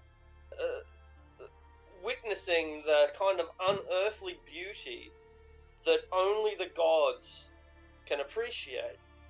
She has a face so stunning that no mortal can possibly look upon it. Everybody needs to make a Constitution saving throw. Oh, I'm really good at these guys. I am going to probably burn inspiration on this. We'll see. I'll take the 9. Alright. Man, guys, she's I'm gonna like burn inspiration really on that. She's what? She's really pretty, you guys. Yes. Yeah. Roz is completely unaffected. Yes. and Flint has enough tenacity to maintain his view as well. The rest of you are blinded by the sheer beauty of this woman, of this creature. It is so unearthly, so magnificent that you will never truly be able to remember or to appreciate it. But for those two of you who can, those two of you who can endure the torture of looking upon perfection made flesh, I mean, you likely He's fall in 17 love. and If you got a 17 as well. I didn't notice that. And there's Debbie also passed as well, right? Well, there's no surprise in that, I suppose, too much. Although it did affect Luna, so I'll let you make Luna your and own sort of Razul. speculations on that. Debbie has the big stick here. But yeah, Debbie so just you knows true beauty. indeed, Hmm. indeed. You've got something now to sculpt. You've got a new muse to work with in your own art. But yeah, the sheer phenomenal beauty of this woman simply cannot be put into words, except to say that your eyes, your mind, your heart cannot handle it, and they almost all collapse at once. Some of you endure it, and you witness as she blows out the candle. And Oh. when all is done, she finally relaxes a little bit. She finally seems happy as she looks around, and people actually came to her birthday party. This is a good day after all. I don't have to be happy. She doesn't say anything, but she doesn't have to be happy all the time. She doesn't have to be happy for every day of the next year. You know, she's happy now, and that's what matters. I kind of wanted to use control flames on the candles. Uh-huh. But I wanted to ask her what her favorite creature of the forest would be. Oh. She looks at at Tinkerbell. She's got her fan held high again now, fanning herself, so you can all, those of you who aren't blinded, can see. She's always liked Pegasus and unicorns. I want to make the candles burn a little brighter and have Pegasi, and unicorns running around the cake Sure, and that all happens with before control she blows it out. flames. Yeah. No worries. Baller. All right. Well, with the party, when the party comes to a close, it's time for everyone to go home, and that means everyone stayed here. And you bid farewell to Sylvania and her friends. With the knowledge, yeah, and you have the knowledge that in 365 days she'll be a married woman. Not if Roz Yeah. does anything to say about that. Yeah. Yep. Come on, Casanova, you got this. Roz, before he leaves, he just Roz. says he'll be back. You see the look of hope in her eyes, of hope, such a distinct emotion, and one that is unmistakable when seen face to face. Oh man, there's no way that you can't not, like, you know. Yeah. He's just like actually gonna just like be shaking you by your lapel, like, you've gotta come back here. Razul, mark it on the map. No, Yeah. we don't have a map. I've got a map, goddammit. Make a You new know, one. like, grab all the maps he Carving had it out of his into an lapel and arm. just shove them into Razul, like, mark it on the damn map. Wait, I definitely can do won't that. Completely dazed and in a stupor. She can't leave the tree, but I definitely want to like try to hunt down this. At the moot, I want to ask if any mages have been in the woods. And we got the name, sort of. Because if anything, yeah, because this is Mark. If we recognize it. But if anything, pro strat would be to get rid of the spell and still get the girl, besides not needing to. I mean, it was just a mark. It was kind of just like wizard tagging, I think. But I'm willing to bet that the actual magic is like the wizard won in a favorite fairy contest, essentially. Yeah, you could still, but I think if you kill Helm,